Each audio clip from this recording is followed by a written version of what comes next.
Today, the Tampa Bay Bandits and the New Jersey Generals.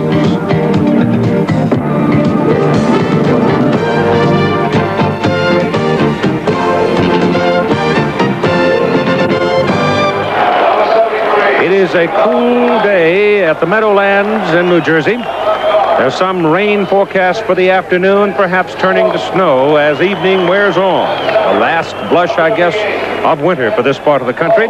The Tampa Bay Bandits come into the ball game 3-1, tied for the lead in the Eastern Conference. New Jersey Generals are 2-2. Take a look at the Eastern Conference standings now, because there are some games today that may very well shake up that group. Tampa Bay here in New Jersey tied with Birmingham and Memphis. Birmingham on the road at Baltimore against the Tough Stars. And Memphis at home against a tough team out of the Western Conference, the Oakland Inverters. So we'll probably have some kind of a change in the Eastern Conference hierarchy by the time the day is done. Hello again, everybody. I'm Keith Jackson, along with our analyst, LYNN Swann. And Swanee, John Reeves has always had a big game. Twice now, the Bandits have kicked the Generals sideways, primarily on John Reeves' passing. He runs about 64%. Well, that's because John Reeves and his style of football is perfect to attack the New Jersey Generals defense. Now, the defense of the New Jersey Generals never does anything spectacular, anything off the wall or crazy. They play simple, conservative defenses, and John doesn't like to go for the big plays. They hope a quarterback tries to throw the big bomb or come up with all the trick plays so they can take the ball away from him. John would love to dump it off to his running back, Gary Anderson, for a 5-yard pass, then let Gary Anderson do the rest. Well, Anderson, like Herschel Walker now, will have to assume a major role in his team's offense today, I would think. Well, he has been doing a fantastic job this year. He came in at the beginning of the season much more relaxed and calm about what he's doing with the Tampa Bay Bandits. He's a person that loves to do it all. He's a great receiver. He's excellent and very difficult to tackle in the open field. Now, Herschel, offensive attack is built around Herschel. In order for the New Jersey Generals to play well, he has to establish a solid ground game, then let Doug Flutie run around and try and work his magic. Speaking of Flutie now, the two old-timers in the Tampa Bay secondary, Doug Bedoin and Zach Henderson, are out with injuries. Does this mean Flutie's got a little more opportunity? Well, this could be one of the great con games of all time. Doug Flutie dropping back to pass, thinking with those injuries, it's going to be a wide-open secondary. But in the trade, they acquired Marcus Quinn, who led the USFL in interceptions last year. Can you imagine? Doug's running around thinking he's got an open man. Marcus Quinn all over the field, another Bandit stealing passes. One of the more innovative coaches of my lifetime is the man who runs the show for the Tampa Bay Bandits. His name is Steve Spurrier, and here he is now with our Tim Brandt. Steve, the obvious question right off the bat, because you are innovative, certainly not conservative, tell us about your offensive scheme, what we can expect as candidly as you can in the first half. We're going to try to run it and throw it a little bit, Tim, and hopefully we can do both of them well, but we're going to try to mix it up and give them a few, maybe a little different formations here and there, but nothing all that different. Last time we were with you, onside kick to start things off. You're getting the ball first here. Can we expect some no-huddle offense? Oh, maybe a little bit here and there. That's, yeah, a few plays here and there, no huddle. Steve, a lot of people don't remember that Gary Anderson was the #1 pick here of the New Jersey Generals. When Herschel became available, Gary came to you. Any extra incentive for him? Yeah, I think Gary gets real excited, especially when he plays against Herschel. He wants to be recognized as possibly the best back in this league, so he'll be ready to go. Okay, good luck today. All right, thank you. We were talking also, Keith, about keeping Flutie in the pocket. They saw Baltimore do it last week. Their key defensively is containment. All right, Tim, thank you very much. And we're ready to go with the ball game. The Generals, of course, wearing the home red uniforms. Tampa Bay, the Travelers, in the white. Roger Ruzek will kick it off for New Jersey as Tampa Bay gets the first possession with Ricky Williams and Bobby Futrell, the deep people for the Tampa Bay Bandits. And the game is on. It goes to Ricky Williams, a flyer at the 1-yard line. Evaded two people down around the 10 and turns in a big return all the way out beyond the 32-yard line. So the Bandits will start with good field position as John Reeves comes out, veteran at quarterback. Lining up behind him will be Gary Anderson and Greg Boone. Along the front, it'll be Spencer Jackson at one wide spot. Eric Trevelyan, sore leg, though. He may not play a lot today. If not, then Larry Brodsky will be in there. It is Fike, Pitcock, Foote, Newton, Smith, and Harvey, the tight end. And watch out for the tight ends today for Tampa Bay. They line up Show blitz, don't commit it, give it to Anderson, goes to the 39, close to the 40, and he picked up close to 8 yards on the carry before Kerry Justin and Bobby Leopold brought him down. James Lockett, Tom Woodland, and Jim Byrne are the three big people down for New Jersey's defense. Weddington, Leclerc, Joyce, and Leopold at the backers, and in the secondary it's Justin, Johnson, Preston, and Johnson. Now here's one of those trick plays. Yep. Got them spread all over the field. New Jersey reacting to it, and now John Joyce steps up but then drops off. They wing it over to the left side to Trevelyan, trying to set up a screen play for Eric, and Eric gets the first down as he moves the football out to about the 43. That's kind of a dangerous play early in the ball game to ask a man with a very sore leg to do. He didn't practice much this week, but he got away with it that time. But that's in keeping with the Steve Spurrier style and what he calls bandit football. When we covered this team playing Houston earlier in the season, after scoring their first touchdown, they came out with an onside kick. They will always play that kind of football, wide open, taking their chances early in the ball game. Trevelyan now is out of the ball game, dragging the leg just a little bit. First down for Tampa Bay out at their own 43, and Reeves back to throw. Gets it off down the middle. Got a man over there. Cleared, making the catch. Spencer Jackson out of Florida. He's a 6-footer, but he can really burn you with his speed. He got loose in the middle, cut it to the sidelines, and Reeves was right on him. Well, Spencer Jackson taking advantage of his speed in the zone defense. He had another receiver clearing out that zone. He comes across into a seam, a crease created by the depth of a short receiver and the depth of a long receiver, spreading out the secondary. Another example of a smaller man playing at a wide receiver spot. Now you're seeing more and more and more of that. We'll talk about it as the day wears on. First down, the ball on the New Jersey side near the Generals 32. As the ball goes to Anderson, loses his footing. We had a little light rain about an hour ago, but right now there is no rain and the sky is quite bright. It is cool and should be a very comfortable day. A loss on the play, back outside the 34. Keith, if the New Jersey Generals are going to have great success, they're really going to have to take some chances and put pressure on John Reeves, force the timing of the play to change. They're going to have to get more people in that line of scrimmage and possibly play a tighter coverage. If they're playing more man-to-man, they could be susceptible to the big play early in this ballgame. Larry Brodsky is now in, and Gary Anderson's come out for a moment. Reeves to throw, goes the sideline route. Number 82 reaches up. The ball's right there. Completion. But I don't think Larry got to the marker. He's about 1.5 yards short of it. In 1983, the first year of the USFL, Larry Brodsky was a receiver with the Generals, and he has the excellent skill in this kind of weather, where the footing could be slippery. He is a possession receiver. He has good footwork, runs very disciplined routes, so he can become a key figure in this ballgame. Let's call it third down and about 2 now, as Anderson is back into the backfield, lined up behind Greg Boone. And Booney, in this particular instance, has been seen many times to carry the ball effectively. He's a hard hitter, and now you got a timeout call by Tampa Bay. So John Reeves, looking around, either didn't like the personnel he had in the game, or he wanted to check something with Steve Spurrier. Doug Flutie warming up on the sidelines, anticipating entry into the ball game in a few minutes. It's a cold enough day that you want to warm up before you come trotting out there. It is right now Tampa Bay's ball at the 24-yard line of New Jersey. Third down and about 2. Opening possession of the game.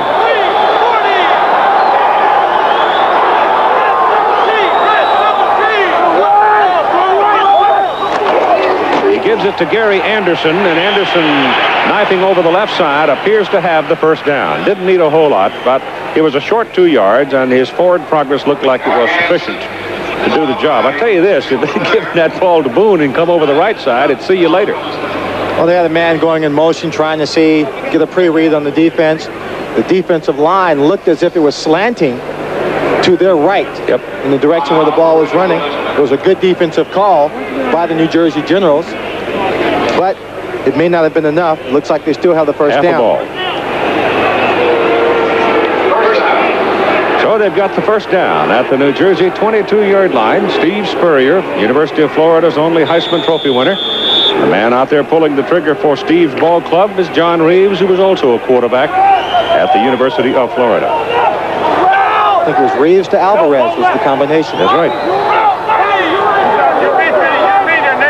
New Jersey bouncing their defense around. Reeves taking a long time. May have checked it. Gives it to Boone. Boone across the 20, down to about the 19. And you know what? We've already got some tempers popping out there as some of the big linemen have collided with linebackers. And the boys in the trenches are showing some early temper. Well, that was Chuck Pitcock, who was still doing a little blocking down the field on Tom Woodland.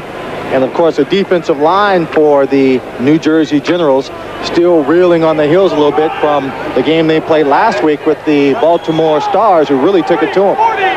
It is 2nd down and 7. Anderson is out now. Boone, the lone remaining back. 4 wide receivers. Reeves' pass is in the corner and incomplete. The pass was intended for Spencer Jackson. Over there covering on the play was Donnell Daniel. Now, Jerry Holmes, who has been missing this season because of a fracture in his leg, is available for duty today. So I think we'll see Jerry Holmes playing some. He had 4 years with the Jets.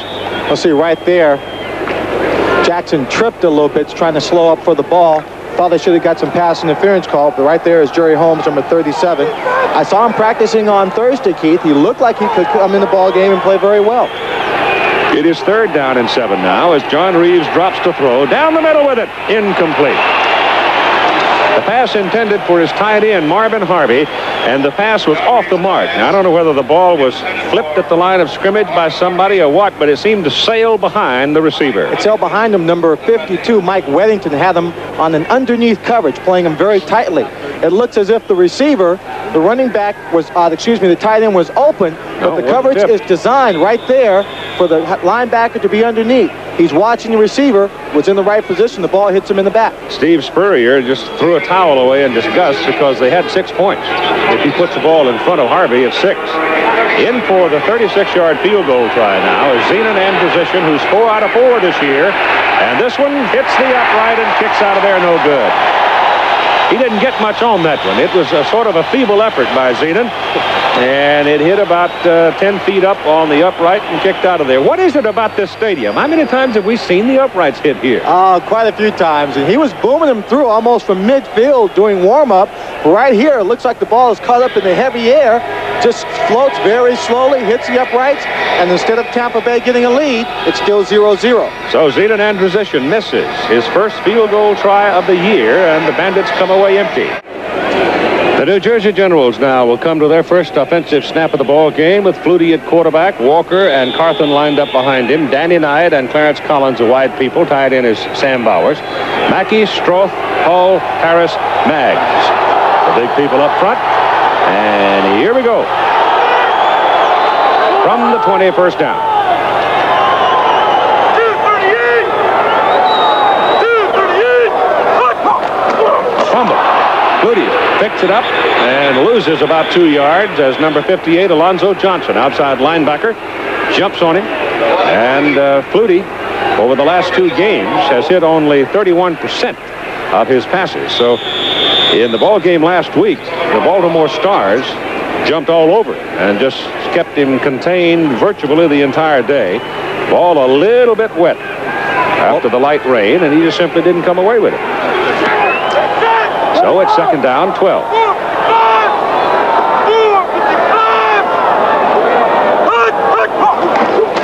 Walker. Herschel looking for the outside. Gets up across the 25 to about the 26. Again, to point out that while Herschel Walker appears tentative, it is more in his manner of doing things to perhaps rightfully call it searching, because he's looking for the crack. And it didn't look like he was moving a whole lot that time, but he still wound up with 7, almost 8 yards on the carry. Mike Butler, Nordgren, and Mike Clark are the big people down in the 3-4, with Harold, Kirchbaum, Richardson, Johnson, the backers. I'll give you the secondary in a moment. As it's 3rd down now and a 4. Long 4. Flutie gives it inside to Herschel Walker, and Walker breaks it for the first down. Running up the middle to about the 37-yard line. The defensive secondary for the Tampa Bay Bandits. The corners are Bruce Vaughan and Warren Hanna. Wayne Henderson is the strong safety, and the free safety is Marcus Quinn. Now, the strong safety normally will match up against the tight end. The tight ends for the New Jersey Generals are big people. Sam Bowers, 255, and Jeff Speck, 240, and they're both up around 6'3", 6'4". This is Herschel Walker on a sweep right. Well, Well, he broke one for 80 yards last week. He went over 150 last week, and he's starting out today like he's going to have another big one. I talked with Walt Michaels about the way Herschel is running this year, coming off shoulder operation from last year. And he said that Herschel always thinks he can, if things are crowded, he can bounce to the outside and make it a big run. And Walt said he's finally getting it across to Herschel that even if it's not there, if you put your head down, go in with power, you're still going to get 4 or 5 yards, and that's a good run. And when he broke one just a few minutes ago up the middle, that was the kind of run that Walt wants to see him do all the time. Well, his 3 carries, Swanee, have been 8 yards, 11 yards, and 14. And the ball is over on the Tampa Bay side of the field at the Bandit 49-yard line. More importantly, they're controlling this ball, too. 8 minutes to go, first quarter, no score.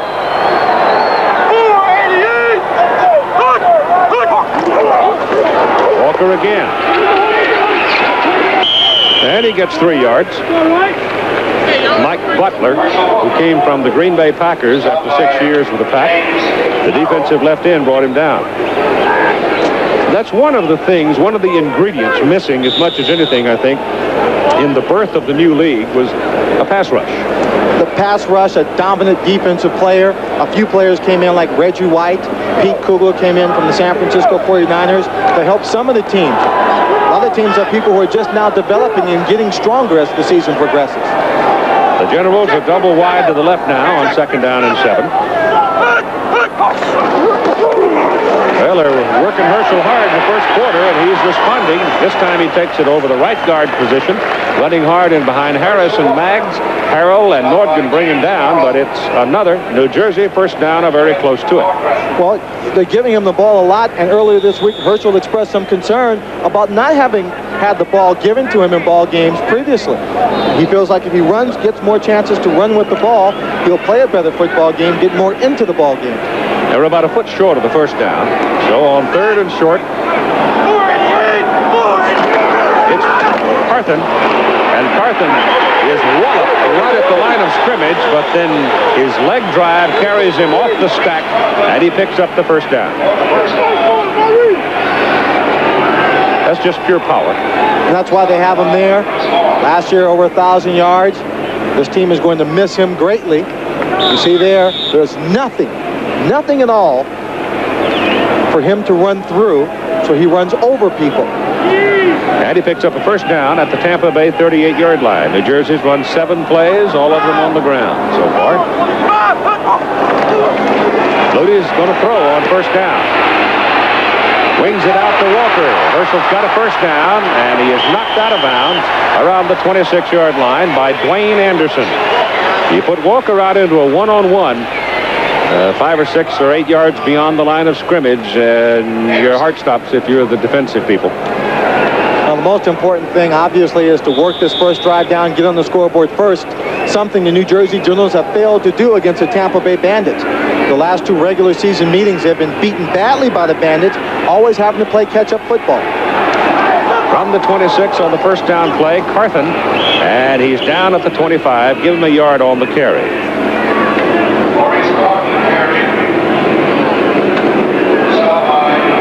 Well, looks like that projected snow may miss. At least the sky's quite bright now.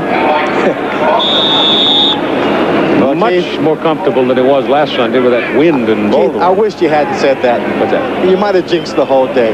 You're probably right. The second half, this football team could go off for the first half and come back and find this field covered in snow.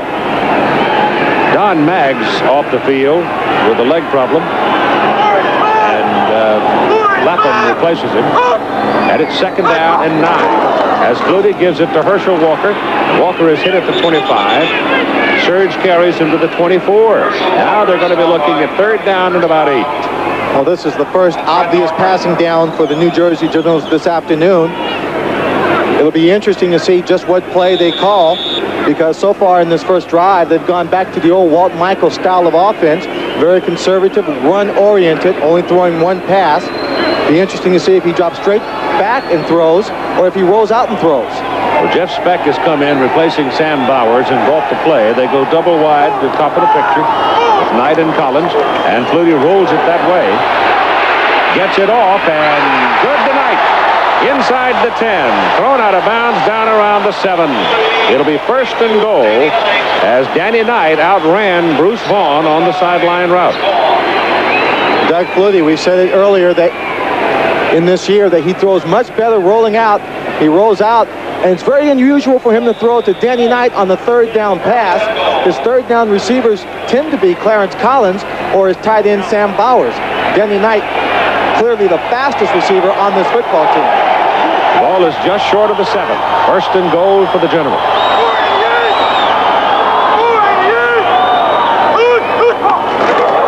It's Walker. Slants it over the left side and down to the 1. Almost popped it in there. It was Alonzo Johnson. Was able to lock his legs and keep him out of the end zone. Herschel Walker just using his leg power, not looking for an outside place to run, just taking the hole right there, driving straight ahead, almost dragged Alonzo into that end zone. So it is second and goal. Steve Spurrier frustrated because he thought his team should have scored in their first possession. Now New Jersey trying to take it 80 yards, and they've done it as Carthon dives in.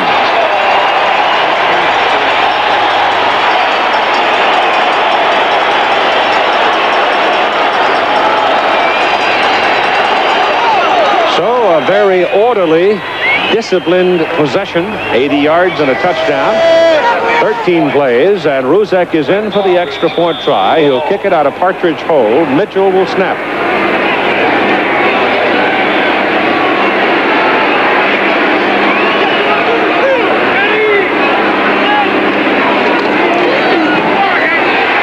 Gets it up and gets it through.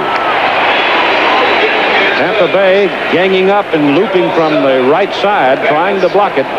Just missed it. Number 20, Warren Hanna's the man who gets close to it. Here's a look at the touchdown as Carthon slides off the stack and falls across the goal line. Keith, this is the kind of opening drive every coach loves because this drive was executed to perfection and stayed well within their game plan. They didn't have to deviate. They didn't have to do anything difficult. They get the first touchdown. They're going to go up top 7-0 in the first quarter. The New York area being one of the few areas in the country that seemingly televise all the local home games.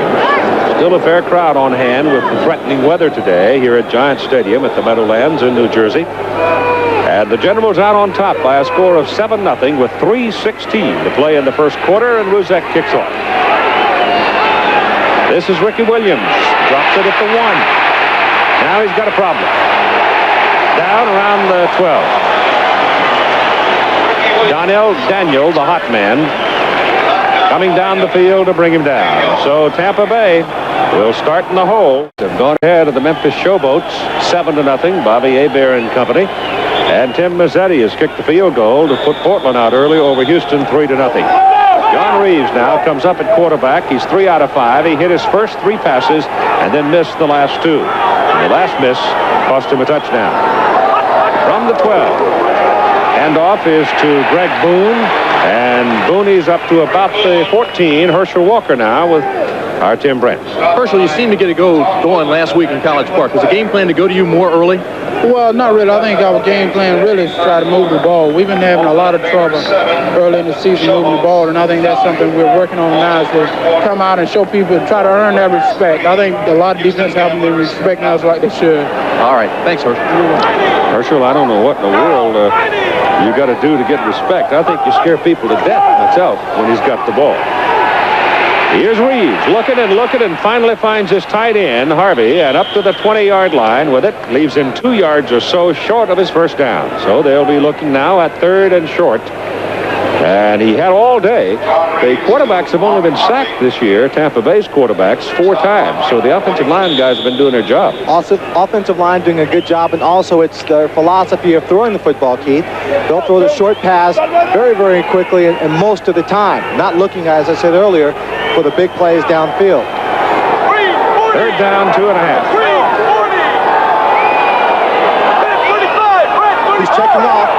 Tight end moved. But the tight end can move. The tight end can move. The tight end is allowed to move. The tight end is allowed to move. There was no contact made. He can reset himself. Contact was without made penalty. by the defense, so it's going to cost New Jersey 5. Encroachment on the defense. 52. We'll check it again. John Reeves is checking off, calling an audible at the line of scrimmage. His tight end, number 87, Marvin Harvey, moves, which he is allowed to do. You've seen him shift, move around in formation all the time. Then James Lockett, number 96, stood up, reached over and tapped him to try and call to force the play to be dead and get the penalty, but that was the mistake. So the first down goes out to the 25 after the penalty.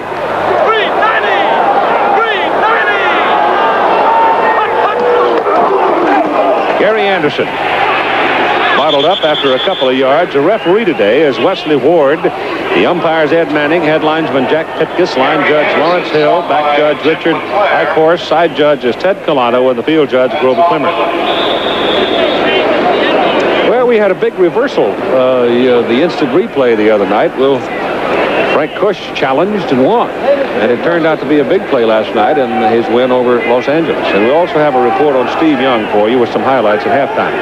Second down and 8 now for Tampa Bay. Gary Anderson splits the two defenders and gets it out to about the 26. Bobby Leopold and John Joyce were both over there. Mike Weddington and John Joyce are wearing the old high-top black shoes today. I'm not so sure that's not a good thing. You know, for one thing, it gives you more support. That's obvious. But sometimes it's more comfortable to have the high top rather than all that tape around you. Well, I think all the playing on the AstroTurf, high tops will give those ankles a bit more support because the pounding does weaken the joints. Ankles, knees, hips. It's third, about 4.5. Reeves fakes the draw, goes down the middle with it. Jackson is there, and Spencer makes the catch at the 48-yard line for a first down. And John Reeves took a pounding. There were two generals that clobbered him as he released the ball. And we've come to the end of the first quarter of play, with the New Jersey Generals out to a 7-0 lead over the Tampa Bay Bandits. The Bandits almost had one in their first possession, then missed the field goal, and now they're moving it again. Quarter of play, and his team leading by a score of 7-0, and a change in the offensive unit now as Steve Carter goes in for Spencer Jackson. Reeves 6 completions to 5 different receivers so far. And on first down, Reeves back to throw. Again, very good protection, goes down the middle to Brodsky. And Brodsky is hit and knocked down at the 37-yard line of New Jersey. Another Tampa Bay first down. Number 27, Gregory Johnson, the man who brought him down. Larry Brodsky running a very good pattern across the middle against zone coverage. The linebackers were not dropping back as deep and as fast as they usually drop. He was able to get in between. John Reeves, reading the coverage, has found the open slot through a very easy pass into Brodsky.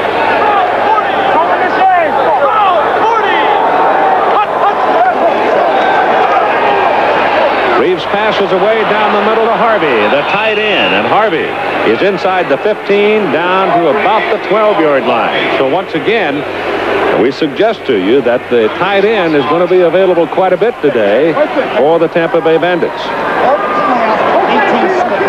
When you look at the first quarter, statistically both teams are even. The edge obviously going to New Jersey because they did score. They have the lead at 7-0. Both teams playing the kind of football offensively they want to play. The big question is, right now, which team is going to play the best defense so that the offense will have more opportunities to score. Anderson is back in now as they work out of the eye with Carter in motion, and Anderson has the ball. Gets a good block from Boone, turns the corner, goes to the 5 before Gregory Johnson takes him out of bounds. That's Jimmy Jordan standing there with a headset. The backup quarterback. Great one at Florida State during his collegiate days. Watch the block by Boone here. Boone, number 21, the first man in the USFL to go over 100 yards in the inaugural season. But right here you get a glimpse of some of the leg power, upper body strength that Gary Anderson has as he takes on Johnson. Played in 4 consecutive bowl games with the Razorbacks of Arkansas. Larry Brodsky goes wide to the top of the picture. Carter comes to the left. They stay in the eye. It's second down and 3 for the first down from the 5-yard line. Give it to Boone. And Boone rolls over and may have the first down. Greg Boone, stopped by Tom Woodland. this is where New Jersey has a very distinct advantage offensively over Tampa Bay. When it comes to the very short, power, inside running game, I think you would always give the edge to Maurice Carthen and Herschel Walker. Greg Boone is not a lightweight by any stretch of the imagination, but he just does not have the overall size that Carthen has. Gary Anderson, of course, is much smaller than Herschel Walker. So I should look for them to go more outside and inside while down in here close. Dan Fike had to come out at left tackle. Dave Piles replaces him. He's hurt his arm. Handoff to Anderson. Dives. Goal line. Touchdown. They waited a while before they gave him the call, though it seemed rather clear to me he had crossed the plane. And now let's... well, they're going to send out the kicking team. I thought for a moment, the way Reeves had come over, that he might go back and they might go for two. Here's the lunge by Anderson, and he's across. They go over the right side with the right guard and right tackle Smith and Morton. They did a very good job of sustaining their blocks. They didn't necessarily get the real strong line charge to drive the defensive line of New Jersey off the ball, but they held them long enough for Gary Anderson to get some speed and dive over the top. Zenon Andrusician, who has missed a field goal try today, his first of the year. He's now 16 out of 16 in his extra points. Well, Keith, offenses are playing to a tie here. Both teams being able to put together good sustained drives. More importantly, getting the touchdowns and on the scoreboard. Tampa Bay goes 88 yards in 10 plays. Update on the Oakland-Memphis score. It's now 7-7 as Memphis has just gone 99 yards. Kept a 24-yard pass to Walter Lewis to Greg Moser. Moser came over from the Houston Gamblers, and he is having a terrific year with the Memphis Showboats. Here's the kickoff now by Andrusician, taken at the 6-yard line by Rod Pegues. And Pegues, who is all motion, when he comes back upfield with that football, gets out close to the 30. So the Generals will have good field position.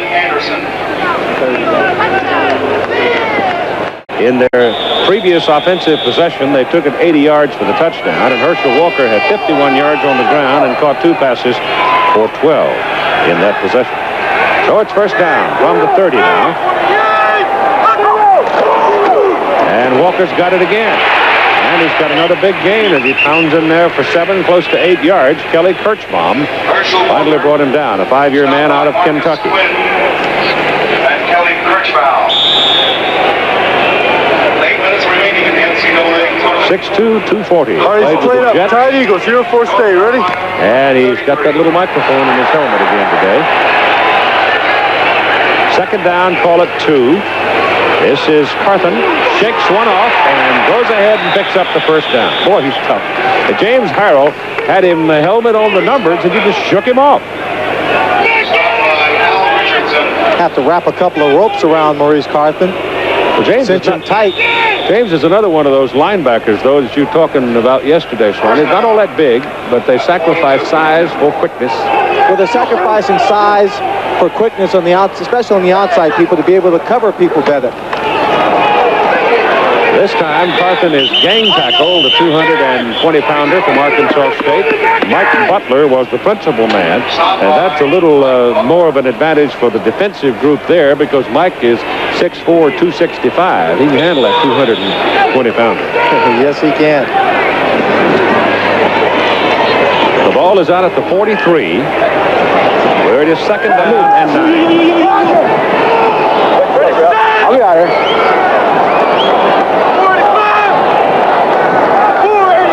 I think he's checking off at the line here, Keith.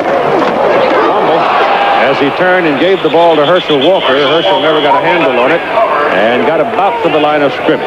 Do you think that the Tampa Bay defense, the way they were lined up there, were really anticipating a run? They had about 8 people up around the front. But what happens there, Keith, is Doug Flutie comes out there, he looks at the defense, and he has a certain number of audibles he can go to against each defense.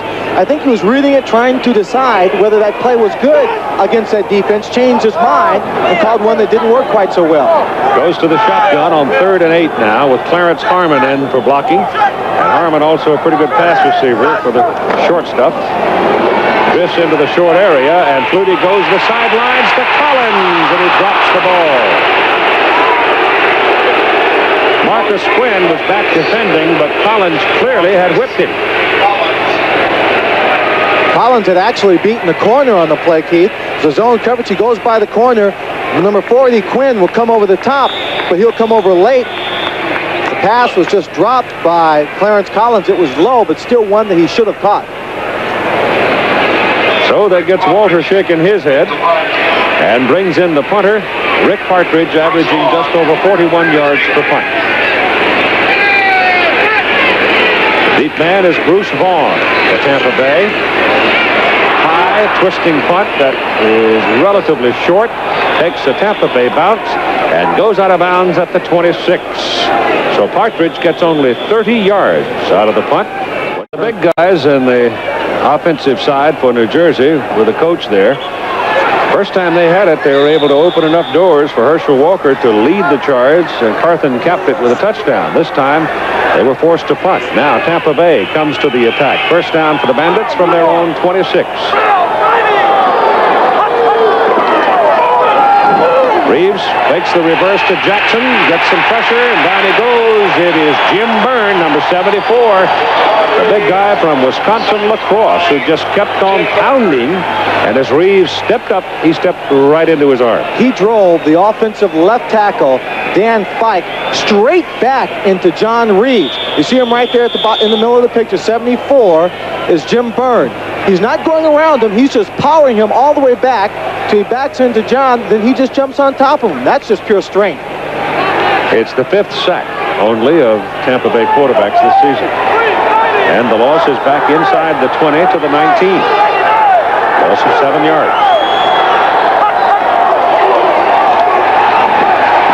Reeves throws, and the pass is complete up to the 28-yard line. Making the grab is Harvey, the tight end. And he made the catch under fairly decent coverage by Mike Weddington. Mike was right there, but Reeves just drilled it into the big end. That's an example of what I was talking about, Keith. The New Jersey Generals were the man-to-man coverage, trying to stay with the real tight coverage and get pressure on John Reeves. You don't see him right here, but number 25, John Preston, a strong safety, was blitzing on that play.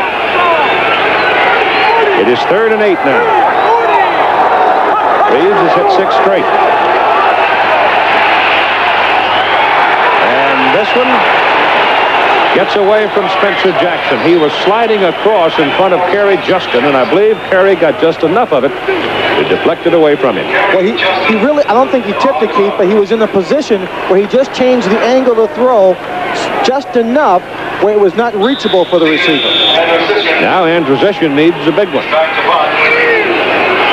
The top-ranked punter right now coming into this week's games at 44-yard average.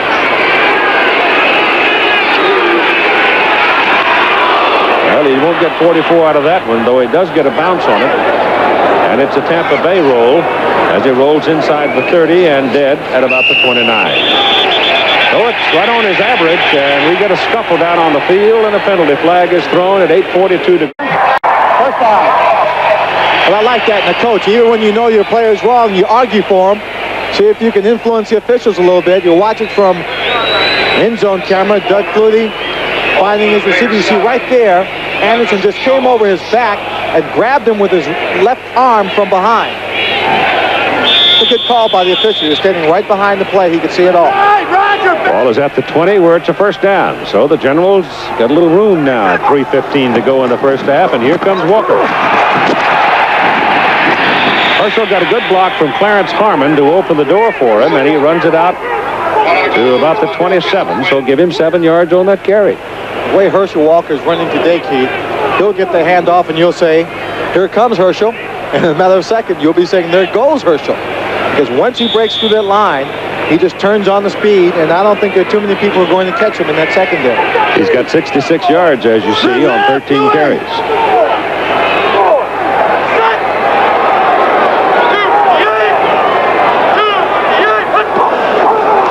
Walker again. And he's got a first down, and we've got a penalty flag soaring out of somebody's pocket. That thing went 40 feet in the air. It looked like one of those little toy parachute soldiers you used to play with when you were a kid. He just threw it way up. What do you mean when I was a kid? I still play with it. Do you? A holding call against New Jersey. You probably saved them all and gave them to your son, Chris. That's right. Because Chris is getting a little old to be playing with those parachutes, too. All depends.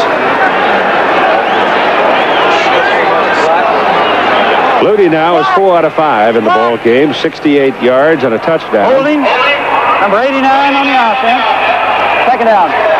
The Generals are leading by a score of 14-7 with 3:06 to go in the second quarter of play. And the penalty moves the football back to the 17-yard line. Line up and eye over. They've got to go just beyond the 30 to get their first down. Flutie runs away from the linebackers, retreats all the way to the 2, throws it up for grabs, and it's incomplete. And he's lucky to get that one back.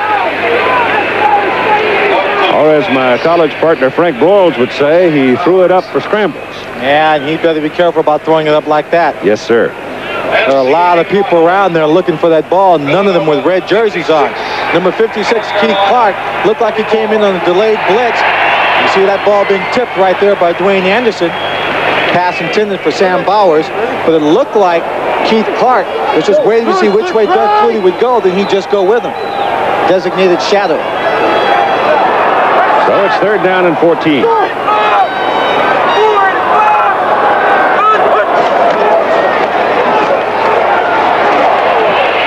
Down the middle for the tight end, intercepted by Marcus Quinn.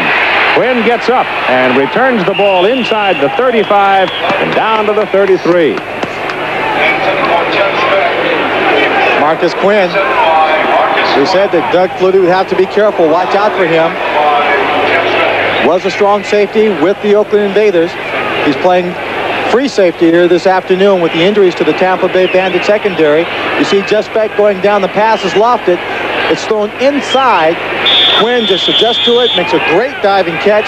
Tampa Bay's ball. On the New Jersey side of the field at the Generals 33, 2:25 to go first half, 14-7 Generals lead.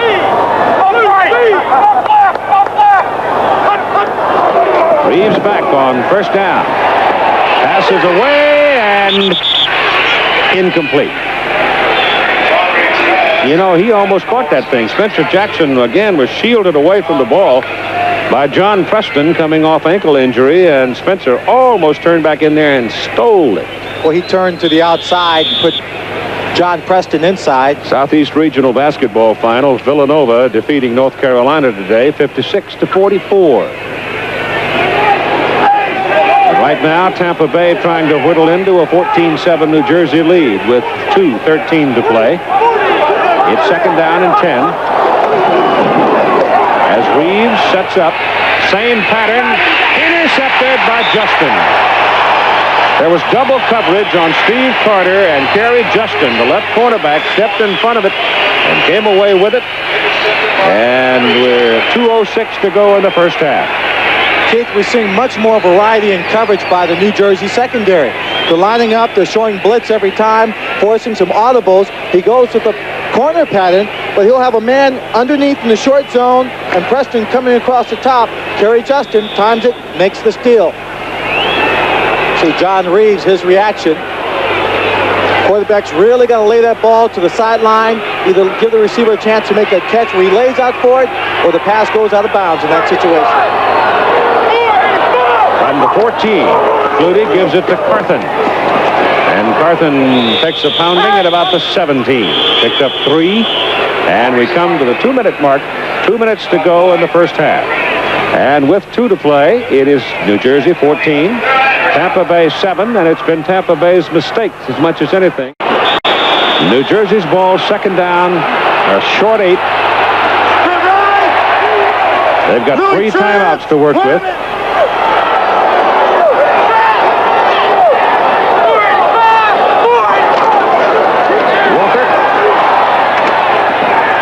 And they hem him in at about the 22.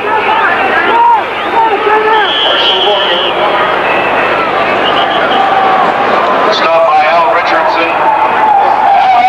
Keith, this might be one of those opportunities, times when Walt Michaels might want to use one of his little gadget plays or trick plays. He's really got nothing to lose. 1 minute and 49 seconds left to play in the first half. This team backed up deep in their own territory.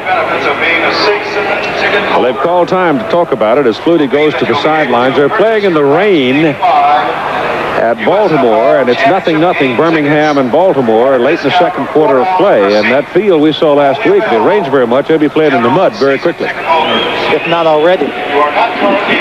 Oakland leading Memphis 14-13, and the quarterbacks have been dominant in that ball game. Hebert for Oakland and Lewis for Memphis. And Houston now is out to a 10-3 lead over the Portland Breakers. Only 10 points for the Houston Gamblers in the second quarter. They're off to a slow start. So what, they played Monday night, was it? Yeah, I think that might have been Monday night. They played a little Denver. sore. Yeah. That was the first time they used the challenge where they had a play reversed. Had one reversed then and one reversed last night. Yeah. Ball is near the 22 now. 3rd down and 3 for New Jersey. Flutie still got it. He's out there. He's got room. He's got a first down. Well, that's the difficult part of defending that little rascal, because he's got that quickness. Once you commit yourself off that play fake and give him that much daylight, he's going to get something. And Walt Michaels told me on Thursday that he's been talking to Flutie, telling him that when you get on the sidelines, you pick up the first down, get out of bounds. Don't take any unnecessary shots. Don't take too much upon yourself when you're running the football. Everything pretty even in this ball game, save the score. 14-7 New Jersey with 1 minute and 43 to play, and first down Generals at the 28. Walker outside. And Herschel slips, loses his footing, and comes up close to a first down. Let's see where they mark him. They're very generous with the mark. That's a very generous mark. Well, when you hit the ground, Keith, he slid past the first down marker. No one touched him, so he'll pick up those yards. Now, had this been a dry football field, I don't think he could have slid that far. You see him right there. He goes down, sliding up to the marker. They give him the first down on the play, so his average pretty heavy. Walker again. Well, Herschel's earning his money today. 1 minute and 15 to go in the first half. And Walker has got to be averaging better than, well, he's got 84 yards and 16 carries. So he's doing better than 5 yards a clip. The way they're playing football now, Keith, also helps that line. I don't think they're as tired coming into the end of the first half as they have been in other ball games. Nice cool day. Uh-oh, that's a bad flip, but Walker saves it. Gets a great block from Carthen. Turns it into a big gain, and a penalty flag comes from the umpire. I saw Sam Bowers turn around and shake his head. The flag was thrown in his direction, maybe offensive holding. Penalty flag on the play. You have an eagle eye, lad. Well, I'm not so much an eagle eye. John Bassett pointed it out here for me. We'll be visiting with the principal owner of the Tampa Bay Bandits at halftime. That is a very damaging penalty for New Jersey because it takes the first down away from them. 89, the offense. Second down. And moves the football all the way back inside the 40 to the 38. They were in a position for a first down around the Tampa Bay 48 a couple of plays using their timeouts. They could have been in field goal range.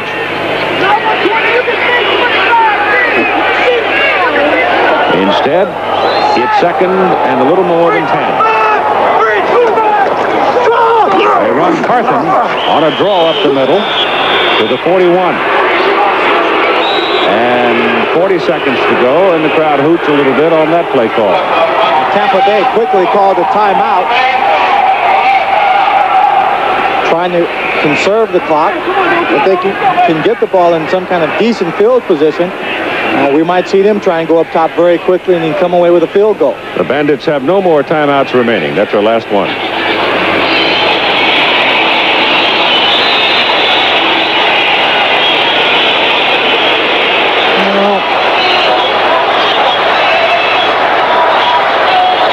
Well, again, it's a good time for your, quote, gadget play on 3rd down and 7. With very little time remaining in the first half. Chris Palmer there with Doug Flutie. Actually, Keith, if it's one of those passing gadget plays, it might be a bad time because the defensive secondary for Tampa Bay will get back deep, not wanting to give up the cheap touchdown. So you have number 40, Marcus Quinn, playing center field. He'll line up probably 15 to 20 yards from the line of scrimmage. So if there's a receiver on the reverse or some kind of play like that, who you would think would be alone running down the field, Marcus Quinn might be there to pick it off. A moment with Tim Brandt. Keith, I was just talking to Steve Spurrier. He is very, very frustrated, as you might imagine. But he says you work on containment all week, and you can't even tell when Flutie has the ball because of his size. So there's been so much talked about and so much written about how small Doug Flutie is. Right now, it's working to his advantage because they really cannot see him and tell when he has the ball on that bootleg. Hides behind those big linemen. Easy to do when you're 5'9". Third and a long 7. They go deep with it. Broughton is over there and turned around, and the pass is incomplete. So running right with him was Alvin Bailey. And Alvin Bailey playing cornerback this year instead of returning punts. And I'm kind of sorry about that because Alvin went, I think it was 90 straight times he disdained the fair catch, risking his body, and he was exciting. He is very exciting. You see a glimpse of the speed he had on punt returns, using it to cover Broughton in there on that pattern. Bruce Vaughan is the deep man as Rick Partridge comes in to punt. Partridge, first kick today, a 30-yarder. There's a little breeze that's swirling around inside. That's also.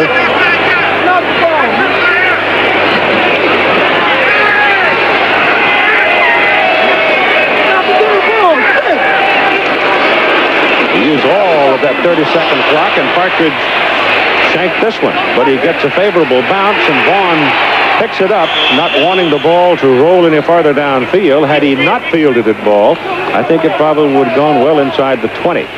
32-yard punt by Partridge, and the Bandits now have 22 seconds. A 14-7 New Jersey lead.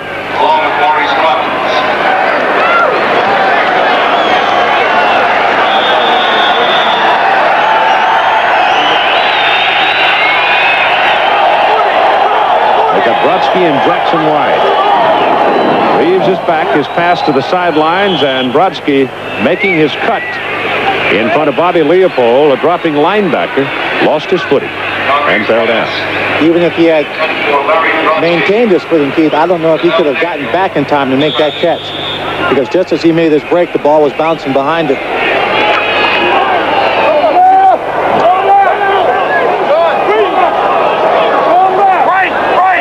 Second and 10.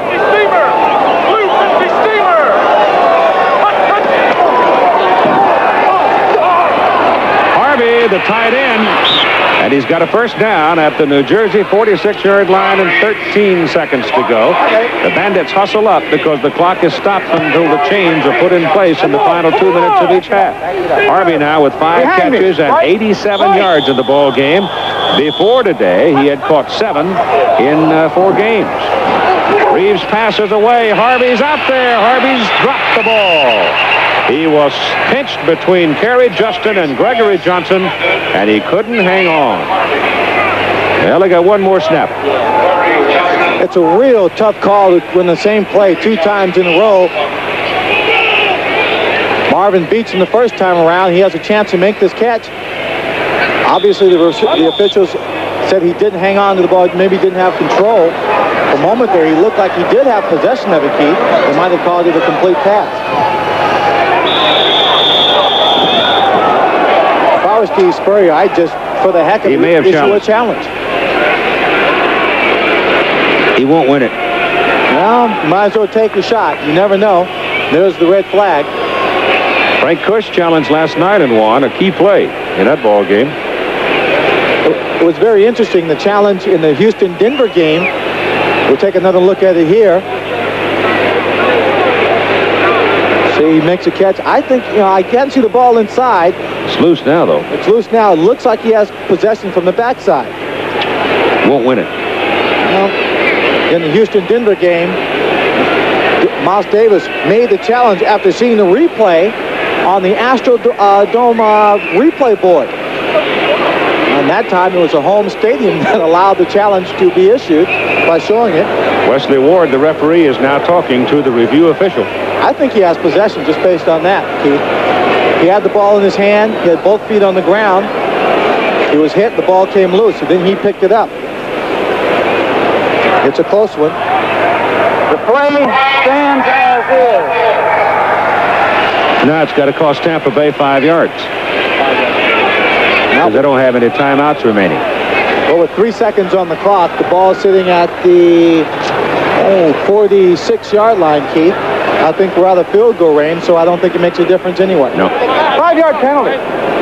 Yeah. Oakland now 21-13 over Memphis as Bobby Hebert is hooked up with Anthony Carter. So Hebert's thrown 3 touchdown passes in the first half of that ball game. The Ragin' Cajun.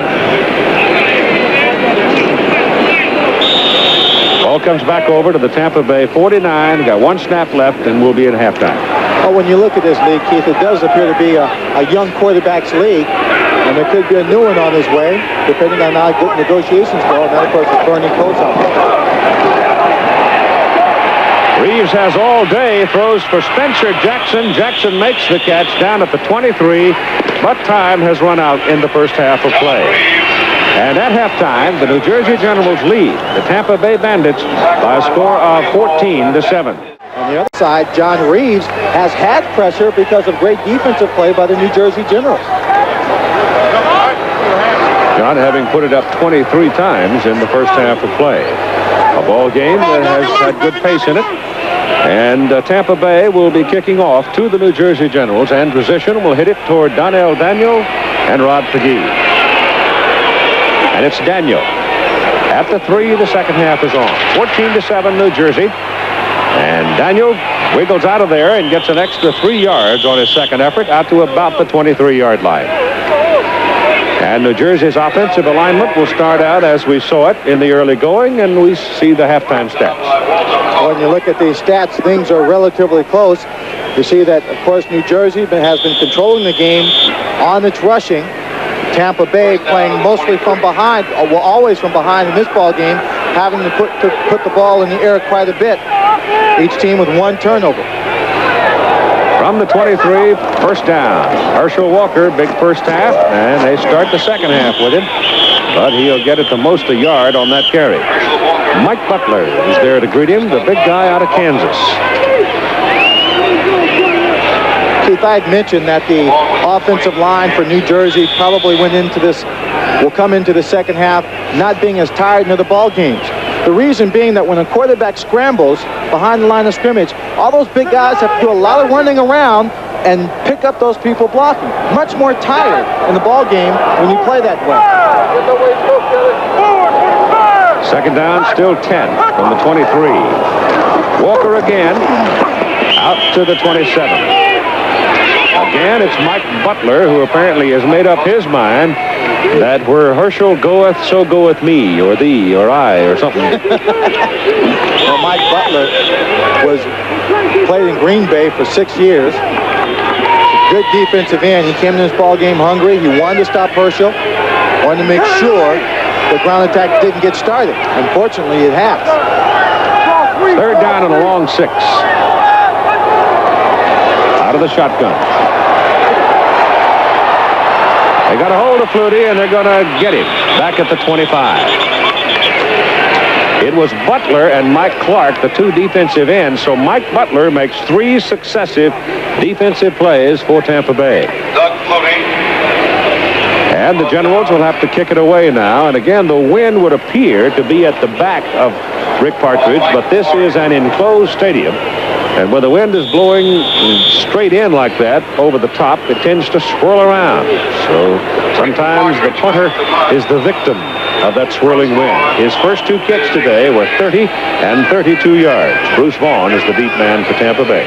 First thing you'll have to do, Keith, is get it up there high enough for it to be effective. That's right. His other punts have been rather low, not very good. There are 10 Bandits up on the front. This snap is good, and he gets it out, and this time he hits it well. It's his best kick of the game, and a fair catch is called back at the 35-yard line by Vaughan. 40-yard punt. And they give him a mark out just beyond the 36. So it's Tampa Bay's first offensive possession of the third quarter. Buford Jordan has not played for Portland, and Baltimore's gone ahead of Birmingham 3-0 in the mud and rain in Baltimore. This is Gary Anderson carrying over the left side, and he picks up about 3.5 yards. Marcus Quinn, one of the new Bandits right now with Tim Brandt. That also is one of the best defensive series the Bandits have had. What adjustments did you make? I'm going to tell you right off the bat that Walter Broughton said you guys were playing soft on the corners in the first half. Yes, but no, not necessarily. We wasn't really playing soft. The adjustment we did make was our Okie defense. We put sort of 2 strong safeties in on the field, and we could cover the outside for Flutie, Broughton, and up the middle. Okay, thank you. And Gary Anderson now, on a second successive carry, gets it across the 40 to the 42. So John Reeves and company will be looking at 3rd down and 4. John Preston on that last tackle. Anderson pretty quiet so far. Gary Anderson is a key weapon in this offensive attack for the Bandits, and we have not heard a lot from him in the first half. But coming out in the first possession of the second half, he has carried both times. It's about 4.5 yards on 3rd down.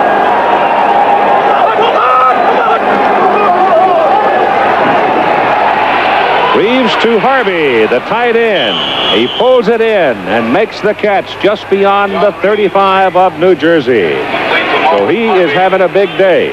Well, that time, Keith, he makes a catch over John Preston, number 25. John Preston playing underneath as he has been all day, but this time there was no one over the top. No one for John Reeves to worry about. He lays this one out, and Marvin Harvey goes down low to pick it up. Big catch for the tight end. I don't know why I felt it, because I'm certainly no expert when it comes to this. But having seen New Jersey's defense, I just felt the tight end was available in this particular offensive alignment, and he's gone now for 106 yards on 6 catches. 110 yards on 6 catches. Reeves back on 1st down. This time he goes for Spencer Jackson, and he's got him down around the 17, right in front of Donnell Daniel. Keith, you're getting a lot more man-to-man coverage, and John Reeves has to find the best matchup. Now, you talk about going to your tight end. Marvin Harvey, the big tight end, who is 6'3", 225, was being covered by John Preston, who's 6 feet, 205. It's a mismatch. If it's a tight coverage, you throw a little bit higher, let that big tight end go up for it. Jackson now with 4 catches for 90 yards. And the Bandits starting to threaten now as Anderson goes around the right side, turns the corner, and gets something out of the play. The crashing linebacker was picked off by somebody in there. I couldn't tell who it was that picked him off, which gave Anderson a chance to go on around the corner and pick up about 4 yards. Well, you take a look at it. You see Probably Boone getting out in front, turning the corner, looking for the first man on the outside to block him, to free Gary Anderson. He gives him a little opening, and Gary slices to the outside to pick up about 4 yards, but the defense did a very good job of just stringing it out, cutting off the field. 2nd down, the ball just inside the 14 of New Jersey.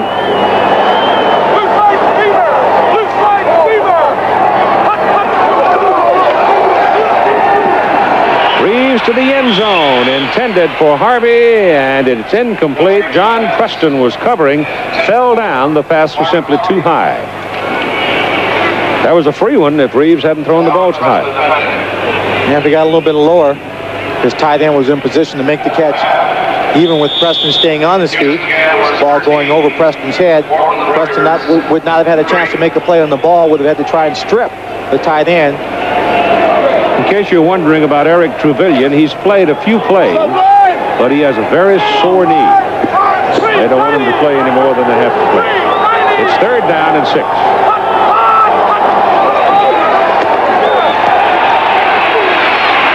Harvey, the tight end, had it on his hands and lost it on contact with Kerry Justin, and it'll bring up a 4th down. Looks to me like that was a ball that John should have zipped in there. Well, he should have zipped it in there, but, well, you look right there, he looks pretty wide open. Harvey just bobbled the ball, didn't hang on to it. He would not have picked up the 1st down had he made the catch anyway. You also had Gary Anderson working one-on-one with a linebacker. But today, Keith, I'm very impressed in the pass coverage of the New Jersey Generals. They have been playing close and tight all afternoon. 31-yard field goal try now by Zenon Androsian. He tried one in the 1st quarter on the 1st possession from 36 and hit the left upright. This one is no good from 31 yards. So Andrusician, who was 4 for 4 in field goals coming into this ball game, has now missed 2 in a row. The Trencherman for Tampa Bay's offense resting on the bench now. They've been doing their job, but just somewhere along the way there's been a breakdown in each offensive possession except for the one which carried him to a touchdown. Having missed 2 field goals from 36 and 31 is unusual for Zenon Andrusician. And New Jersey coming to the attack now. And the ball is moved out to about the 23 as you see Birmingham has come back to lead Baltimore 7-3 in the 4th quarter. Sounds like it's all defense.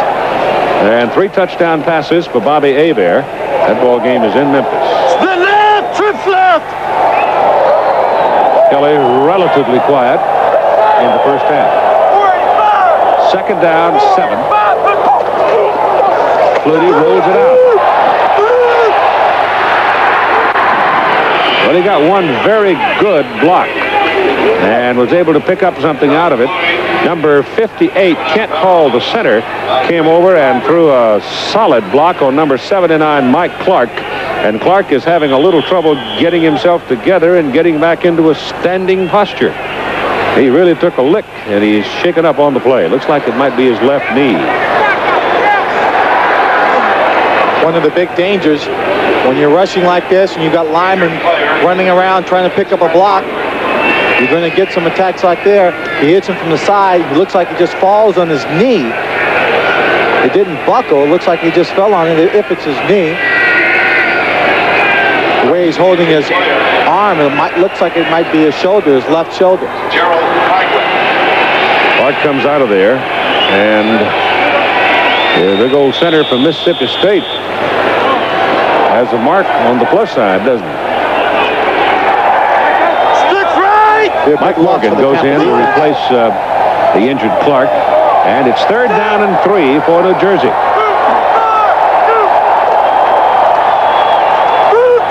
Flutie slips, loses some momentum, now wiggles around and dives, and he is short of the 1st down.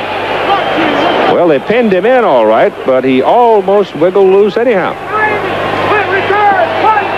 Looked like one of the players, number 68, Fred Nordgren, when Flutie was running by, just reached up and grabbed him by the shoelaces, slowed him up, and eventually pulled him down. Partridge into punt. Vaughan deep for Tampa Bay. Bruce standing back near the 35.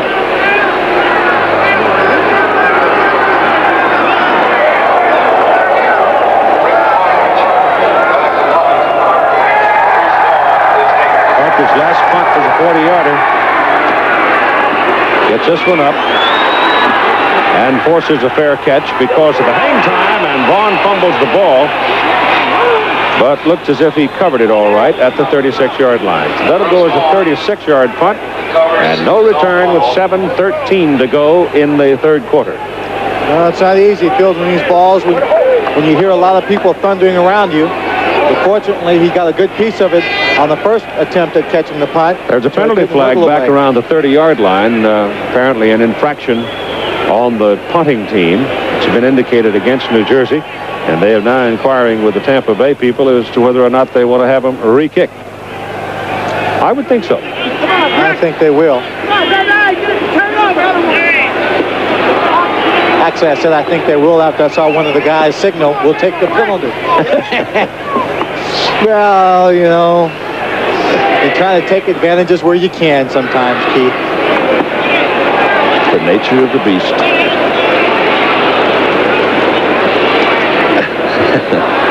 Ineligible downfield on the kicking team. Ball comes back inside the 24, and Partridge now will stand at the 10, 3 steps and hit it around the 14.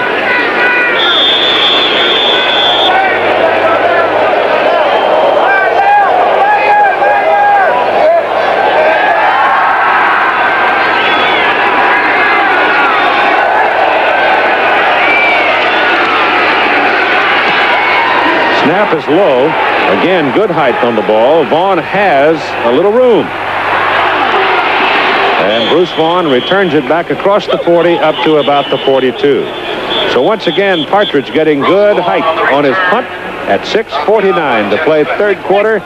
A lot of the folks sort of bundled up today. It's not really that cold, but the weather forecast included some light rain this afternoon and possibly some light snow late in the day or early in the evening. But so far we have had very little rain and no sign of snow as yet. And this is what the two teams have been doing so far. They've got Trevelyan now in the lineup for Tampa Bay. On this first down play, just outside their own 41. New Jersey leading 14-7. He's calling an audible at the line of scrimmage. He's got Trevelyan down the middle. And Eric's got a first down as he goes to the New Jersey 42-yard line. Eric Trevelyan caught the pass, tried to duck under the tackle of John Preston, number 25. John Preston was able to grab him and wrestle him down to the ground. They missed having John Preston in the ball game last week. He is a strong safety, and he's one of the toughest hitters back there in the secondary. He had a bruised foot against the LA Express, was not available when they played the game against the Baltimore Stars. Now he's back in the lineup. Reeves turns and gives to Boone, and Greg Boone, who has not carried the ball very much today, moves for a rather decent pickup there down near the 35. That's the defensive unit for Tampa Bay. Primarily the linebackers and the secondary getting some instructions, some adjustments, going back into the ball game. Second down and 5, short 5. Boone again slips, loses his balance, but still comes close to the first down. And once again, we've got some tempers amongst the big guys in the trenches. Looked like he picked it up, Keith, but it depends on where they mark the ball. He's close.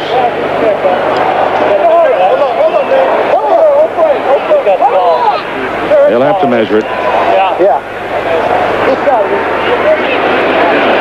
It'll be third and very short, or be for first and 10. Keith, I had mentioned the fact that this league seems like a young quarterback league with all the talent that's here. Doug Flutie, Jim Kelly, Steve Young. Bernie Kosar, who is the quarterback for the University of Miami, has made himself available for the draft this year, foregoing 2 years of eligibility at that school. And this week, his agent, Dr. Joe Galetka, met with Harry Usher and has also met this week with the general manager for the Orlando Renegades, who have his rights. And I'm sure he will probably wait until the NFL draft before he makes his decision. But that'll be a story we'll follow as this USFL season continues. He wants to go to Cleveland, but Houston has the ticket right now. Jim Kelly said he wouldn't play the USFL earlier, and he's playing for Houston Gamblers right now. It's third and inches. Reeves is going to throw it, going big with it for Trevelyan.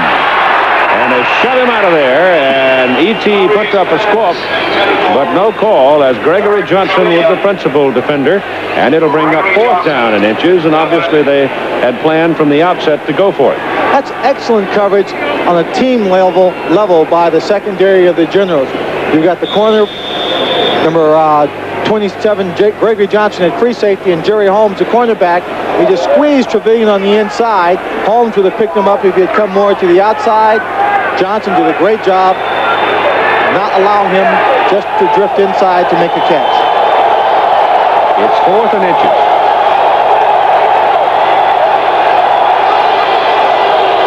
Anderson over the top, first down at the 29 of New Jersey. Gary Anderson doing his version of Superman. Gets a good start here. We'll check his takeoff point. There's his altitude and re-entry back to the ground. He has as much lift-off power as Herschel. Well, that's more like a long jump. It's you use your thrust, get some speed, use your legs for the power to just get in the air, and that speed carries you across. And it's first down for Tampa Bay. They trail by 7, 14-7 at 4:15 to go third quarter. Reeves sacked Donnell Daniel, number 23, strong safety. Loop from the outside. And Reeves is belted down back around the 38-yard line, and that is the second time in the ball game they have nailed him. Again, the fruits of a very good game plan laid out by their defensive coordinator, Dale Lindsey. Everybody at the line of scrimmage blitzing, putting the pressure on them. You see the blocking up front. It collapses. Daniel coming in when the blitz, making the stop. Again, tight coverage by the secondary, man-to-man coverage. Reeves can't get the ball away fast enough. Second down at about 18. Down he goes again. He wanted to swing the ball out to the safety valve, Gary Anderson, when he looked downfield and saw everybody covered. But when he looked out to Anderson, there was a red shirt between them. And by the time he got back to looking downfield again, Frank Mattias had him. Well, it's number 47, John Joyce, was a linebacker who had tight coverage on Gary Anderson. Gary Anderson flared to the outside, and instead of just waiting downfield, John Joyce came up and attacked, allowing Frank Mattias, number 75, more time in his pass rush to bring down Reeves for the sack.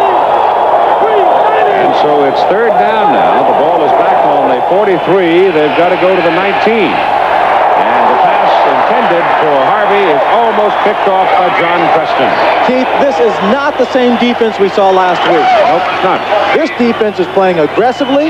They're playing smart football. The game plan is the best I've seen so far in this very young season.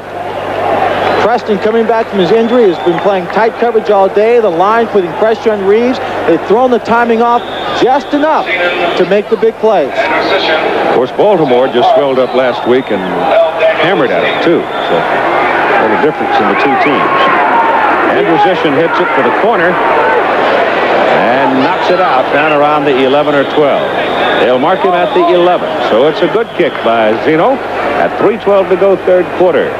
And the Generals will go to work after a penalty.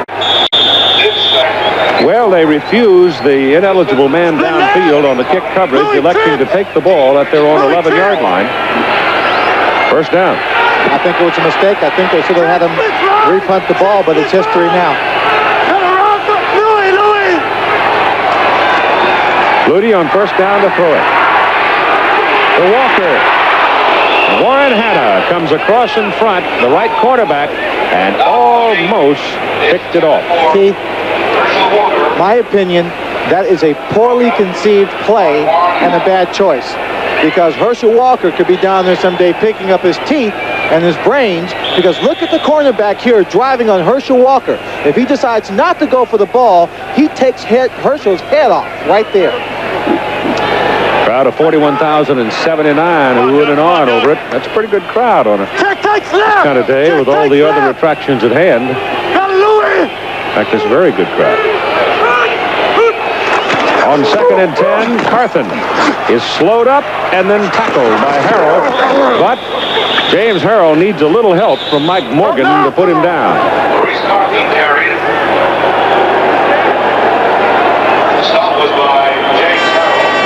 I tell you, these old bones on a cold morning remembers all that whacking and cracking and grunting going down in the trenches, huh?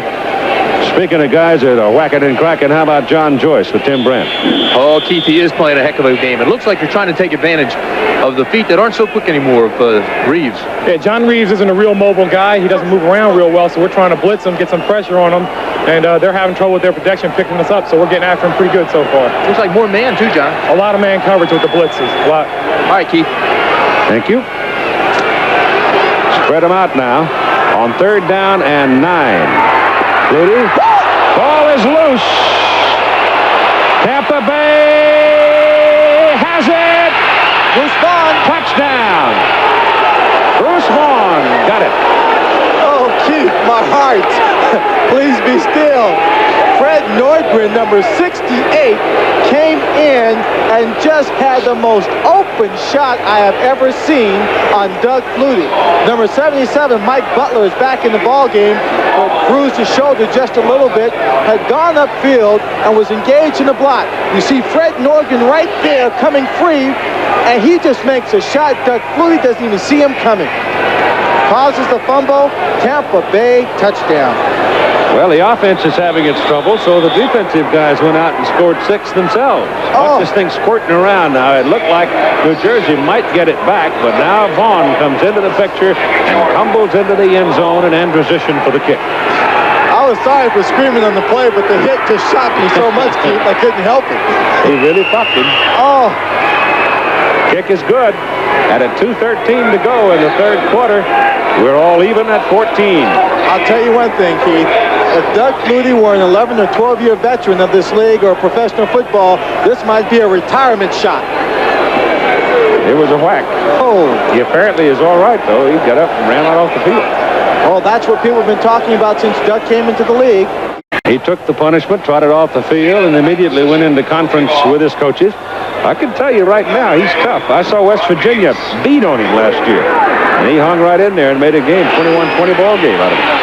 This is Donnell Daniel returning for the Generals, and it's a big one, all the way out to the 35-yard line. Steve Carter was just standing there waiting, engaged in a block, and Donnell just kind of drifted into his territory so he could make the tackle. He had some real good blocking up in front. Fourth quarter, it is still Birmingham 7, Baltimore 3. Joe Cribb scored from 10 yards out. They've got 14,529 setting in the rain at College Park. Oh, just over the 35. Walker. Easy. He did not get back to the line of scrimmage. James Harrell, number 50, fired in to get him. The defensive unit of the Tampa Bay Bandits made their adjustments at halftime, continue to make their adjustments in the ball game, getting more people at the point of attack. 1:20 to go third quarter, 14-14 tie.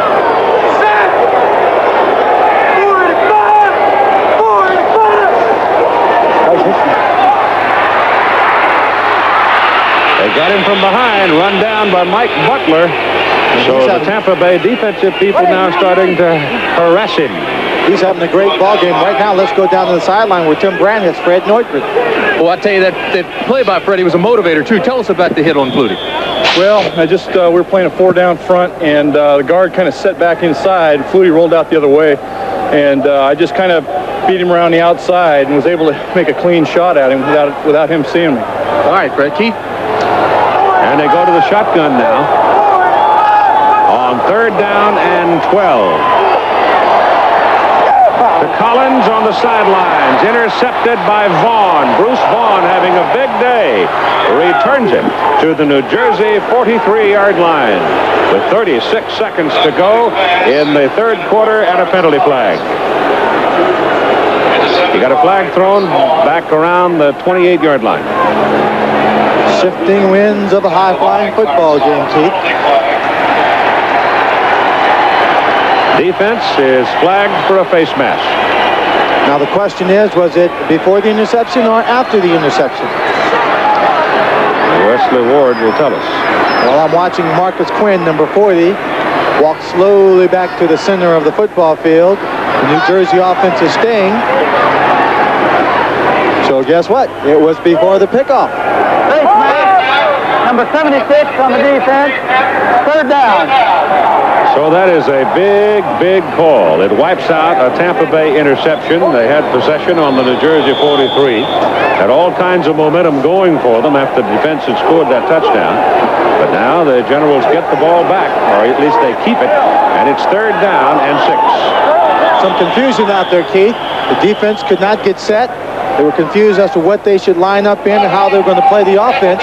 So Marcus Quinn quickly calls a timeout, save themselves making a mistake and giving away a 1st down.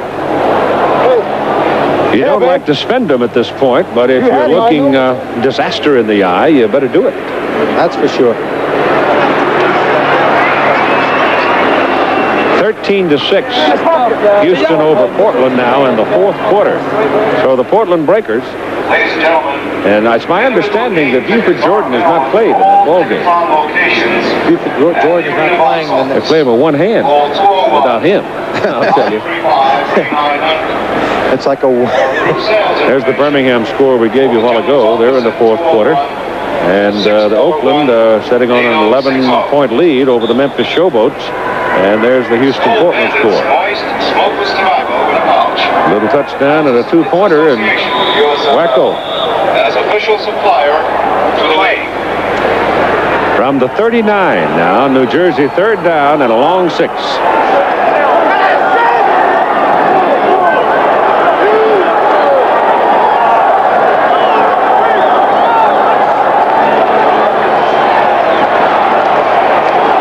Flutie's pass is slapped down at the line of scrimmage. He was trying to get the ball over the line of scrimmage to Herschel Walker coming underneath. And he didn't throw it high enough.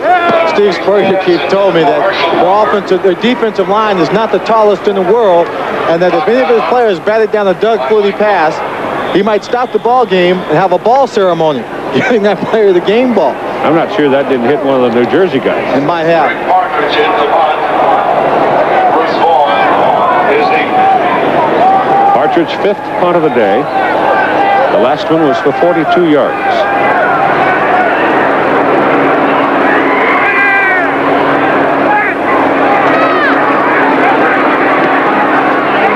That's not particularly good. It's so short that Vaughan couldn't get to it, and it takes a Tampa Bay bounce going straight sideways out of bounds, and the Bandits will have the ball first down at their own 34. That was a 26-yard kick. Well, now we get a chance to see if the offensive team of Tampa Bay has picked up any at all. They have not been able to move the ball in the second half. It was their defense that came up with a big play scoring the touchdown. Keep in mind that New Jersey has never beaten Tampa Bay. They played 3 times. Once in an exhibition game and twice in the regular season. Probably the last play of the third quarter. Gary Anderson with it. Well, he's having a tough day. He gets 1 yard on that carry before Mattias brings him down, and the third quarter is over. We've got a 14-14 tie after 3 periods of play. The USFL, the Tampa Bay Bandits and New Jersey Generals continues after this message and a word from our local station. And we go to the 4th quarter of play in a 14-14 tie with a crowd of 41,079. Ricky Williams in at running back now, replacing Gary Anderson. They're retaping Anderson's right ankle. Lob pass to the sidelines for Trevelyan. He's got the ball. He did not step out of bounds. It's a foot race to the end zone. Sore leg and all, he scored.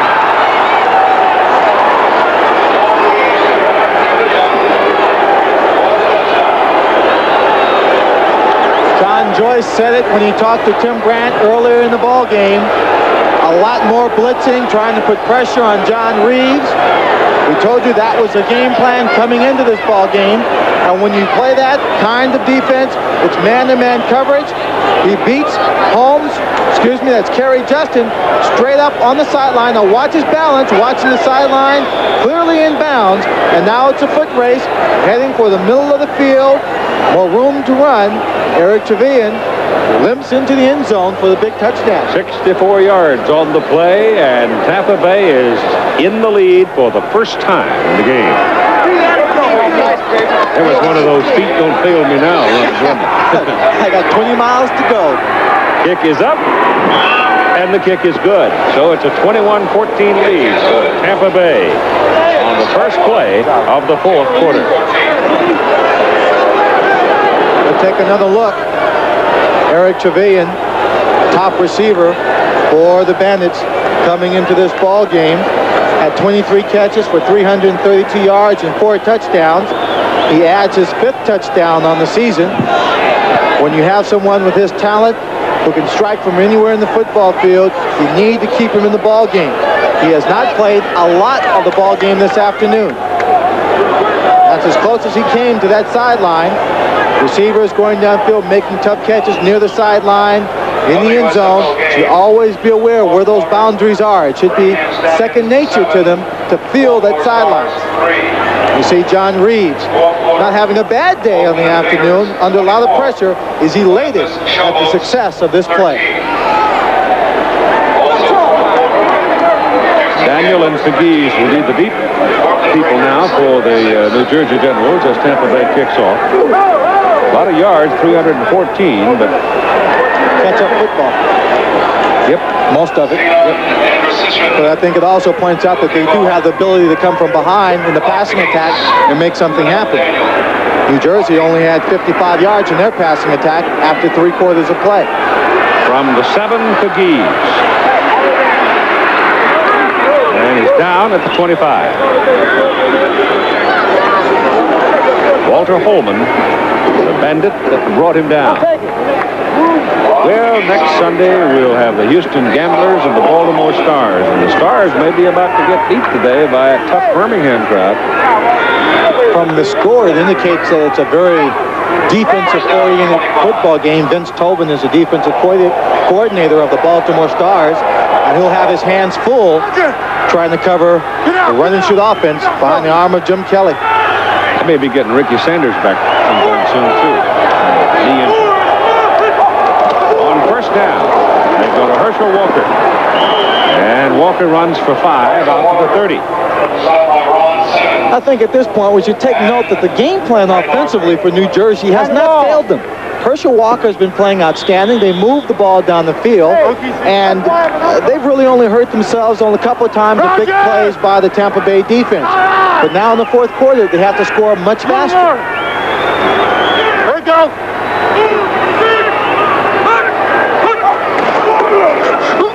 Walker again, and he's a yard short of the first down. We've got a final score now. Birmingham has defeated Baltimore 7-3.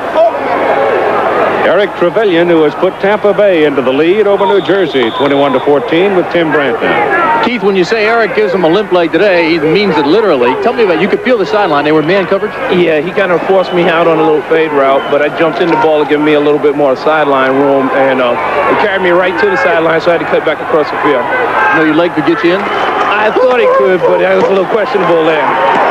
Maurice Carthen fighting for the first down, and he's going to come up short on third down. So it'll be fourth down and very short. Number 51, Kelly Kirchbaum, the young man wearing the microphone in his helmet this afternoon, and James Harrell, number 50, were the two players responsible for the tackle.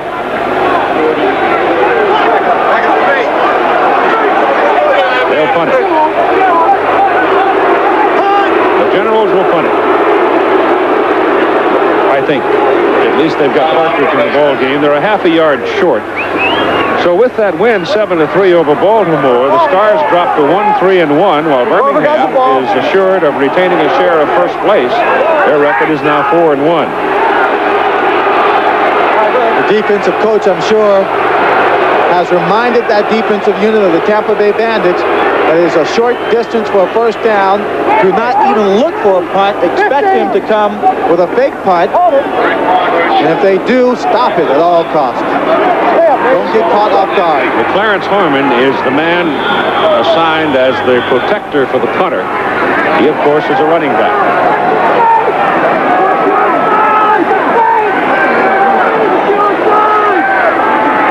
It looks like they're going to punt.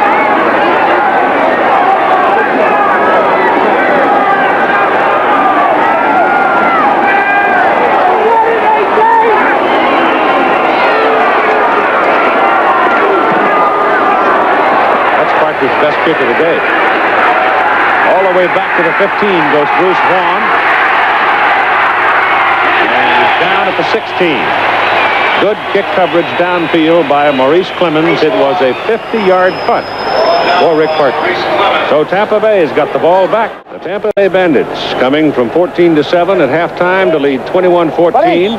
And the reason for it is that. On the second half, Tampa Bay has possessed the ball on this is their fourth possession, and New Jersey has had 5 possessions. But unproductive. First down from the 16 as Anderson has his right ankle retaped. And there's a fumble, I think, Keith. Looks like it. Players are indicating it. It is New Jersey's football. Well.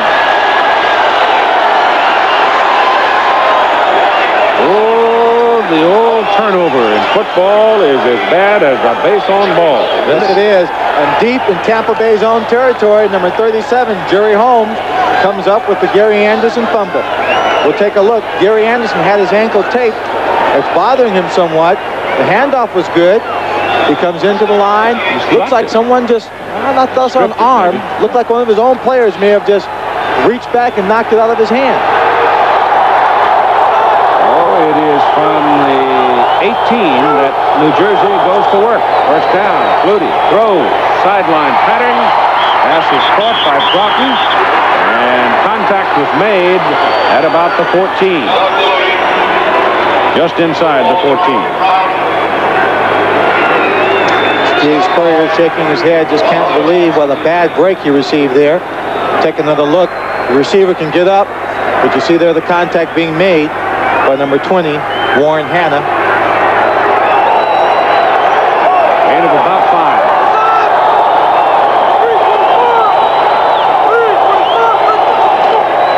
Walker drops it. Tampa may have it. Tampa does have it. Does have it. You're right. Number 26, Dwayne Anderson, coming up from a strong safety position. Initially, to force the run back inside, but because of a very hard pitch by Doug Flutie, and Herschel Walker was so close to him, it was just too hot to handle. Right here, you see it. He's lunging when he tosses that ball. And the ball just comes so hard to Herschel in the direct line, he can't handle it, causing the fumble. 11:06 to play in the ball game as the teams exchange fumbles. The Generals trailing by 10 to Tampa Bay now, as they've come up with a big play here in the second half to forge a 10-point lead after trailing 14-7 at halftime. And the Generals are sort of rolling up river because they got to go to Arizona next Saturday night. That won't be easy either. It's a short kickoff taken by Donnell Canyon. And he's still fighting about it, but he's up around the 30.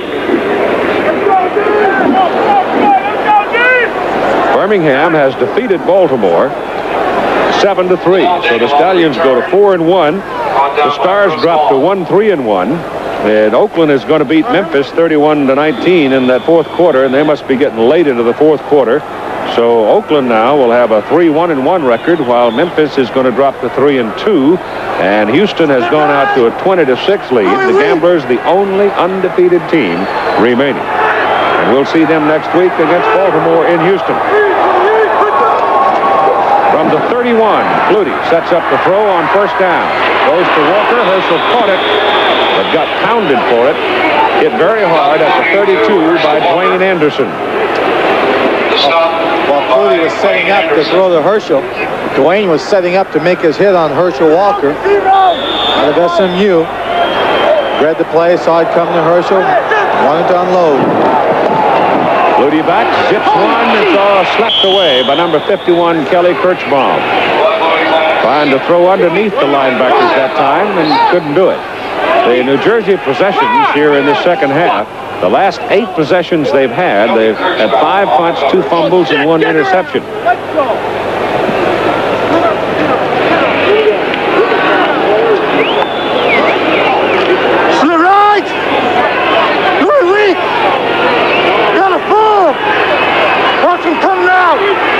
On the short. 3rd and 9. Flutie zips it, and it's incomplete. Broughton had it for a moment. Hanna stripped him of the ball. And Hanna did a great job coming off the over the top of Broughton, stripping him of the football. You heard Kelly just before the play alerting his team to watch out for the short pass. He did a good job of covering it. It was open briefly. Flutie decided to go to Broughton. Right there, Warren Hanna makes the big play. Bruce Vaughan is the... So on 4th down and 9, in comes Partridge, back goes Vaughan. In time, 8:42. Definitely the ally of Tampa Bay now.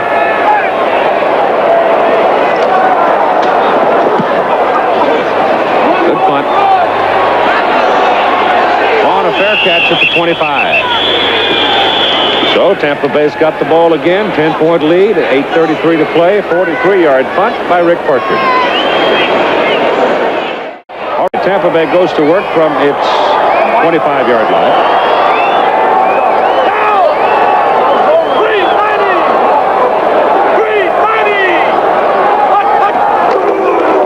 Give the ball to Greg Boone, and Boone is caught and dragged down by Lynn Madsen, former Washington Husky. Penetrated, and Boone could never get to the outside.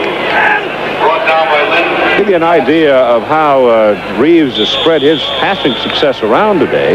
Harvey has caught 6 for 110, Jackson 4 for 90, Trevelyan 3 for 84, including that one big 64-yard touchdown play. Brodsky's had 2, Anderson 2, and Carter has caught 1 for 74 yards. Loss on the play of 3, 2nd down and 13.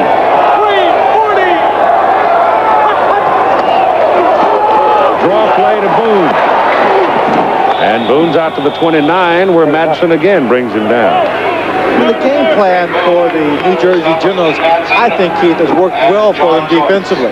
Unfortunately, they gave up a couple of the big plays. Now, when you're applying that kind of pressure, blitzing quite a bit and playing man-to-man coverage, that's where you're going to get hurt. But their game plan has been solid all afternoon. It was the offense, so far it's been the offense of the New Jersey Generals have made critical errors and mistakes when they've had opportunities to put points in the scoreboard. Well, both teams have done pretty well on first down plays. Tampa Bay averaging 7.6 and New Jersey 4.5. Oh, yeah, there. This is 3rd and 7. Ball is thrown short, intended for the tight end Harvey, and Preston had him covered like a weeping willow. Broken up by John Preston. Well, Portland has come back. 32-yard pass by Matt Robinson to Vince Williams, and it's now a 20-20 ball game. Dick Corey, he finds a way. On 4th down, and possession's punt is low. Daniel can't get to it as he angled it away from the New Jersey return man and knocked it out of bounds at the New Jersey 38. It was a 33-yard punt. We've got 6:36 to play in the game. First down from the 38. Flutie's pass is away. Bowers is wide open. And Bowers takes the hit from Marcus Quinn, but the big guy from Fordham hangs on, and Marcus kind of slow getting up after the collision. Now, that won't be the first time someone is slow getting up after colliding with Sam Bowers. You see New Jersey running a hurry-up offense, lining up very, very quickly. But the officials called time on the field. Well, Flutie called it. Did Flutie call a timeout? Yeah, he didn't like what he had. Okay. Looked around and saw it and said, wait a minute, that's not what we want. So he's gone immediately to talk to Chris Palmer. Meantime, Steve Spurrier is starting his pacing now. 6:12 to play in the game. The big play, Flutie to Bowers, has put New Jersey in threatening position. First down, just inside the 29 of the Bandits. We're going to go.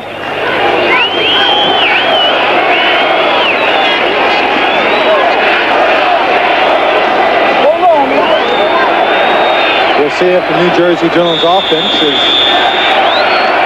has their hurry-up, quick-scoring offense in gear. Something that usually they have been weak in.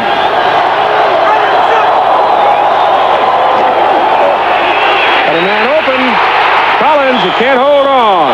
Oh, it's good. It's a good catch. Is it? Yes. They're ruling him down. He had control of the ball, both feet on the ground. He's hurt. When he took the hit, he lost the ball. But you're right, he is hurt. Stretched out. Laid all the way out when he took the hit. Let's look and see now. Let's see it again. Flutie leads him out. It's a floater, Keith. Floats it right out there to the sideline. He dives for it. He's got control. And there when he hits the ground, he loses it. Number 26, Dwayne Anderson, the man inflicting the punishment on the hit. That last time out, incidentally, was an official's timeout for some reason. I never did understand why, but it's not charged against New Jersey. Keith, I was in a similar situation back in 1980. Stretched out for a pass like that. When I got up off the field, I had 2 broken ribs. Come down on the ball? No, just got hit. Looked like he came down on the ball. That it tucked under him. And that will tend to deflate you on the hard surface. Well, he would be so fortunate just to have the wind knocked out of him. You've got 5 minutes and 57 seconds to play in the ball game. A 10-point Tampa Bay lead, 24-14. Of course, Los Angeles Express led New Jersey 24-14 in the second half. That was the day Flutie had the big day. Well, Clarence is up and he runs back, so apparently that was exactly what happened. He came down on the ball and it punched the wind out of him. The ball is resting at the 8 of Tampa Bay, where it's 1st and goal. Danny Knight is in at wide receiver now. He's checking off at the line of scrimmage, calling an audible. Everyone's shifting. Puts Herschel up into a slot. Gets it away. Walker knocked away by number 38, Tim King, who has just been activated and put on the roster. Well, the offense couldn't have played it any better with the exception of Herschel not hanging on to that particular pass. Doug Flutie identifying the defense, didn't have the right play, called the audible. He's under pressure. It's man-to-man coverage. He gets to the way, anticipating Herschel curling in. Herschel curls in, but Tim King made a great play in knocking it away. Second down and goal, New Jersey.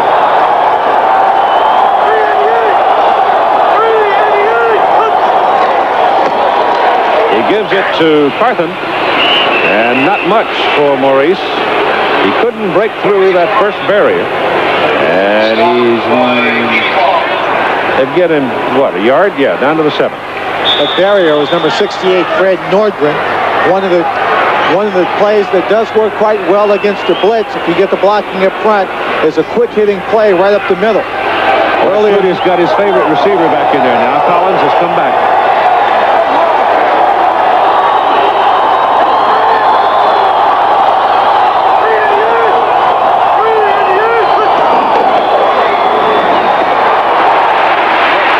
Did you see that block Walker threw? Flutie throws it in the end zone. Touchdown! Broughton!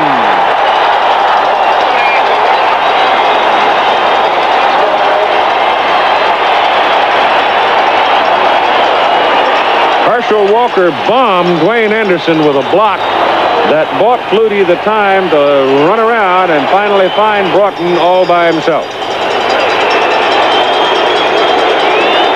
That's the play that should have happened, though. There are myths around the world about small magical creatures. Leprechauns, the Menahunis in Hawaii, but in the Meadowlands, it's called Doug Flutie. Ruzet's extra point is good. Well, now they trail by 3. 5:05 in the ball game.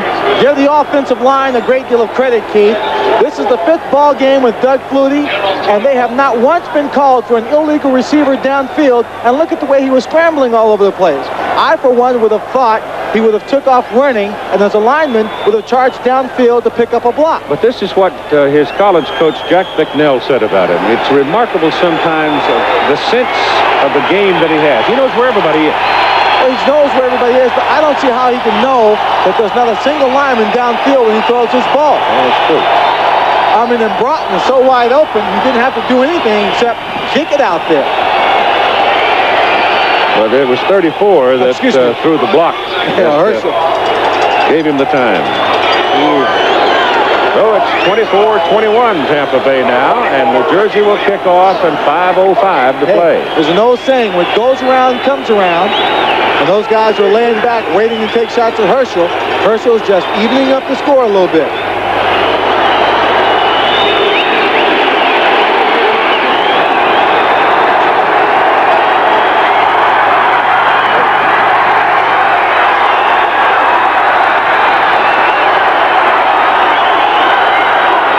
Coming to life here. Good crowd today, 41,079. That's a floating kick, hard to handle. Ricky Williams has it at the 12. And the former Florida Stater comes back across the 25 to about the 26. John Reeves getting information from Steve Spurrier there, the 2 Gators. And here's your final score. Oakland defeated Memphis 31-19 with 28,773. So Oakland has a record now of 3-1-1, while Memphis drops to 3-2.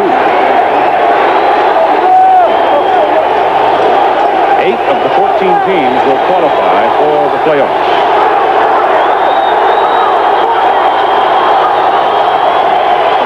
Reeves will throw. It's good to Trevelyan. That time, John had some zip on it, and he threw it right between 2 defenders, and Trevelyan hauled it down and picked up a first down. Looked like number 47, John Joyce, just went flying across the flight path of that ball. Mistimed it, did not get a hand on it. Trevelyan came up with the catch. Right now, it's really up to this gambling defensive unit of the New Jersey Generals to come up with a turnover at the minimum. Not allow Tampa to score on this drive. 37-yard line, first down with 4:15 to play in the game. 3-point Tampa Bay lead as Gary Anderson has it. Fumble fumbles the football. Just dropped it. And regains it. Now, that's the second one that he's slipped out of his arm. What's going on? Slipped right out. I don't know. They haven't signaled who has possession. A few of the New Jersey players saying they have it. Yeah. We'll wait for the officials' call. Nay. Tampa's ball. Harvey was on the bottom of the pile. We'll take a look. The ball, no one's going to touch Gary Anderson. He's looking for a place to run. He seems like he has a good grip on it. Just comes right up over the top of his arm. You've got to bury that point of the ball, Keith, inside your arm, between your body and that arm. Keep it lodged in there and hand over the point. It protects the ball, keeps it from popping up. That time that point slipped over his edge and he pushed it away. Second down and 15 now from the 32.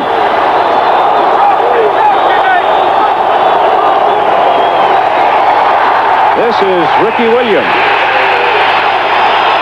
And he's back to about the original line of scrimmage before he's shut down. Emmanuel Weber, number 69, coming up. We're going back to the touchdown that New Jersey scored. You see the great block by Herschel on Dwayne Anderson, allowing Doug Flutie the time to scramble just a bit more. Meantime, Tampa Bay is setting on a 3-point lead, 24-21, with the football at their 34-yard line. They're looking at third down and about 14. Spurrier just called a timeout. I think they'd run out of time on the 32nd play. Well, they were about to run out of time. There was about 2 seconds left. There was no way they were going to get the punt off without the penalty. Spurrier did not want to give them an additional... They're not going to punt. Third down. Oh, excuse me. Spurrier didn't want to have that play nullified on third down. Tampa Bay, though, is down to one timeout now with 2:42 to play. That's academic, really, unless, New Jersey does come back and bang away and stick it in the end zone. Sam Harrell now has scored from 1 yard out with 54 seconds to play in the game, and Houston has gone back on top of Portland 27-20.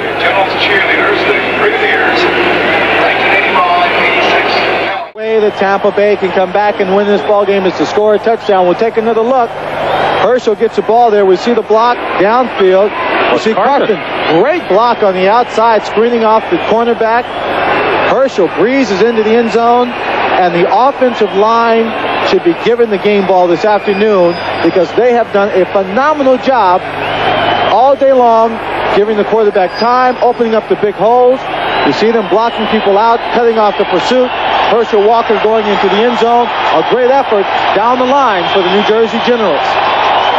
So the Generals now got a chance to go 3-2 if they can hold off Tampa, and Tampa Bay will lose a share of the lead in the Eastern Conference. Birmingham has already beaten Baltimore to go 4-1. St. John's 61, correction, St. John's 61, North Carolina State 55.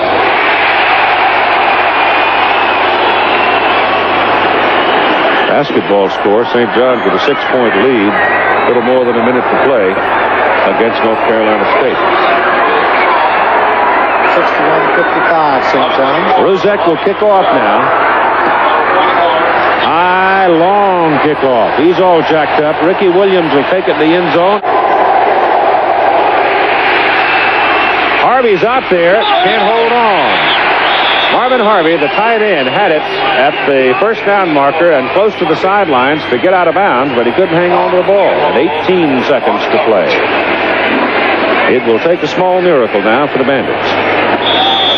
On the other hand, they'll be humming and the Flutie Magic tune again this week around the New York area, I would think. But as you said, it was the offensive line that had a heck of a day for the Generals. Great protection for Reed. Has to go short with it to Trevelyan. He's got a sore leg, and he can't get out of bounds. He's finally dragged down by Joyce. and Justin. And Tampa Bay hurrying. Clock is stopped with 7 seconds to play as they move the chains, and now they have to spend the timeout. And Tampa Bay, in the matter of timeouts, 0. Last one. It seems almost futile, but then, oh no, 7 seconds, long time. John Reeves has had the best game of his career today. He's 20 out of 38 for 410 yards as a pro. A fantastic day. They forced him into throwing the football more often today. The New Jersey General defense, that is. Shut down Gary Anderson. Completely shut down Gary. They've been following him all day long, making sure he doesn't get away. Linebackers for the Generals turning in a great performance. The defensive line also turning in a great performance. We haven't called out the names very often of Woodland and Lockett and Byrne and Matty Ace and Madsen because they have been, for the most part, engaging the offensive line of the Tampa Bay Bandits, taking up territory while the linebackers have been making the key plays and the people in the secondary. Tampa Bay has to go to Memphis next, too, while New Jersey goes out to Arizona on Friday and Saturday nights, respectively, as Reeves' back could be the last play. It's up and as far as he can throw it. And incomplete. Fight for it. The ball falls down. Time expires. The game is over. And for the first time in the 3 years of the United States Football League, the New Jersey Generals have beaten the Tampa Bay Bandits by a score of 28-24, coming from 10 points down in the fourth quarter to do it. And now let's go to Doug Flutie and Herschel Walker with Tim Brett. Well, the one I want to talk about first is the touchdown pass to Walter. Magic. You're just trying to react out there, make something out of the play. We were just trying to stick it in the end zone at that point. It was third down. I knew we had to get the ball in the end zone. I just happened to spin away and spot her and got rid of the ball. It was a little lucky break, but also you make your own breaks. You know, in the second half, especially you, Herschel, it looked like they came out, they had linebacker keying on you because of the success you had in the first half. Did that change things for you guys? Well, it changed somewhat because they started putting a lot of strength to our strong side, and it sort of threw us off a little bit. It took us a little time to get things going back to going. How about the reads for you now? Did they change much in the second half? It looked like you started to scramble more out of the pocket. I was searching to find something, searching to make something happen. And in the second half, we had excellent pass protection. I was able to look around. I was moving around a little bit, but I was still throwing the football. And we got me down on the corner down here and made some yardage on the ground, so that helped out. Herschel, last year, when you got behind, New Jersey really didn't have that great of a comeback ball club. How have things changed with Doug? Well, the thing has changed a great deal because Doug is a quarterback that can scramble. He's a quarterback that can make things happen. And I think because of that, defense is going to have to be aware of him. I mean, they're aware of him. They're going to leave a lot of people open. Last year, we was hurting real bad trying to come back, but now we got a comeback team that I think may be the best in the USFL. Another great show, guys. Thanks for stopping. Thank you. Hey, Keith, another great story down here was the defense before we get over to Walter, because Walter had a game too. But John Joyce, you were talking about how much more aggressive you had to get, and the defense did it. It came through. Yeah, we got real aggressive. We went with our nickel team most of the game. That enabled us to cover a lot of their receivers, and so we could blitz an awful lot. We blitzed. John Reeves doesn't move around real well, and we really got after him and forced him to make some bad throws, and we sacked him several times. Many films as we watch of you guys, it seems like the defense stays basic. A lot of zone inside the 20th man. You changed it today. Yeah, we really wanted to get after Reeves because, like I said, he doesn't move real well. We went after him, and I thought we were successful. We really got to him today. All right, John, thanks. Thanks a lot. Walter Broughton, new addition. Oh, yeah. Made things, looks like you feel comfortable. Oh, I do. It took time. I had to learn the offense and get used to the system and used to Doug. And a couple weeks of practice under my belt, and we got a little timing down, and luckily we came with a couple passes. More difficult or easier working with a quarterback like Flutie? I think it's easy because Doug can move around a lot and, scramble, and that's give it a little more dimension in offense. All right, Keith. Well, it's a happy crowd in the New Jersey clubhouse as they come back from 10 points down in the final quarter to win the ball game 28-24 and make their record now 3-2, and Tampa Bay's record will be the same in the Eastern Conference.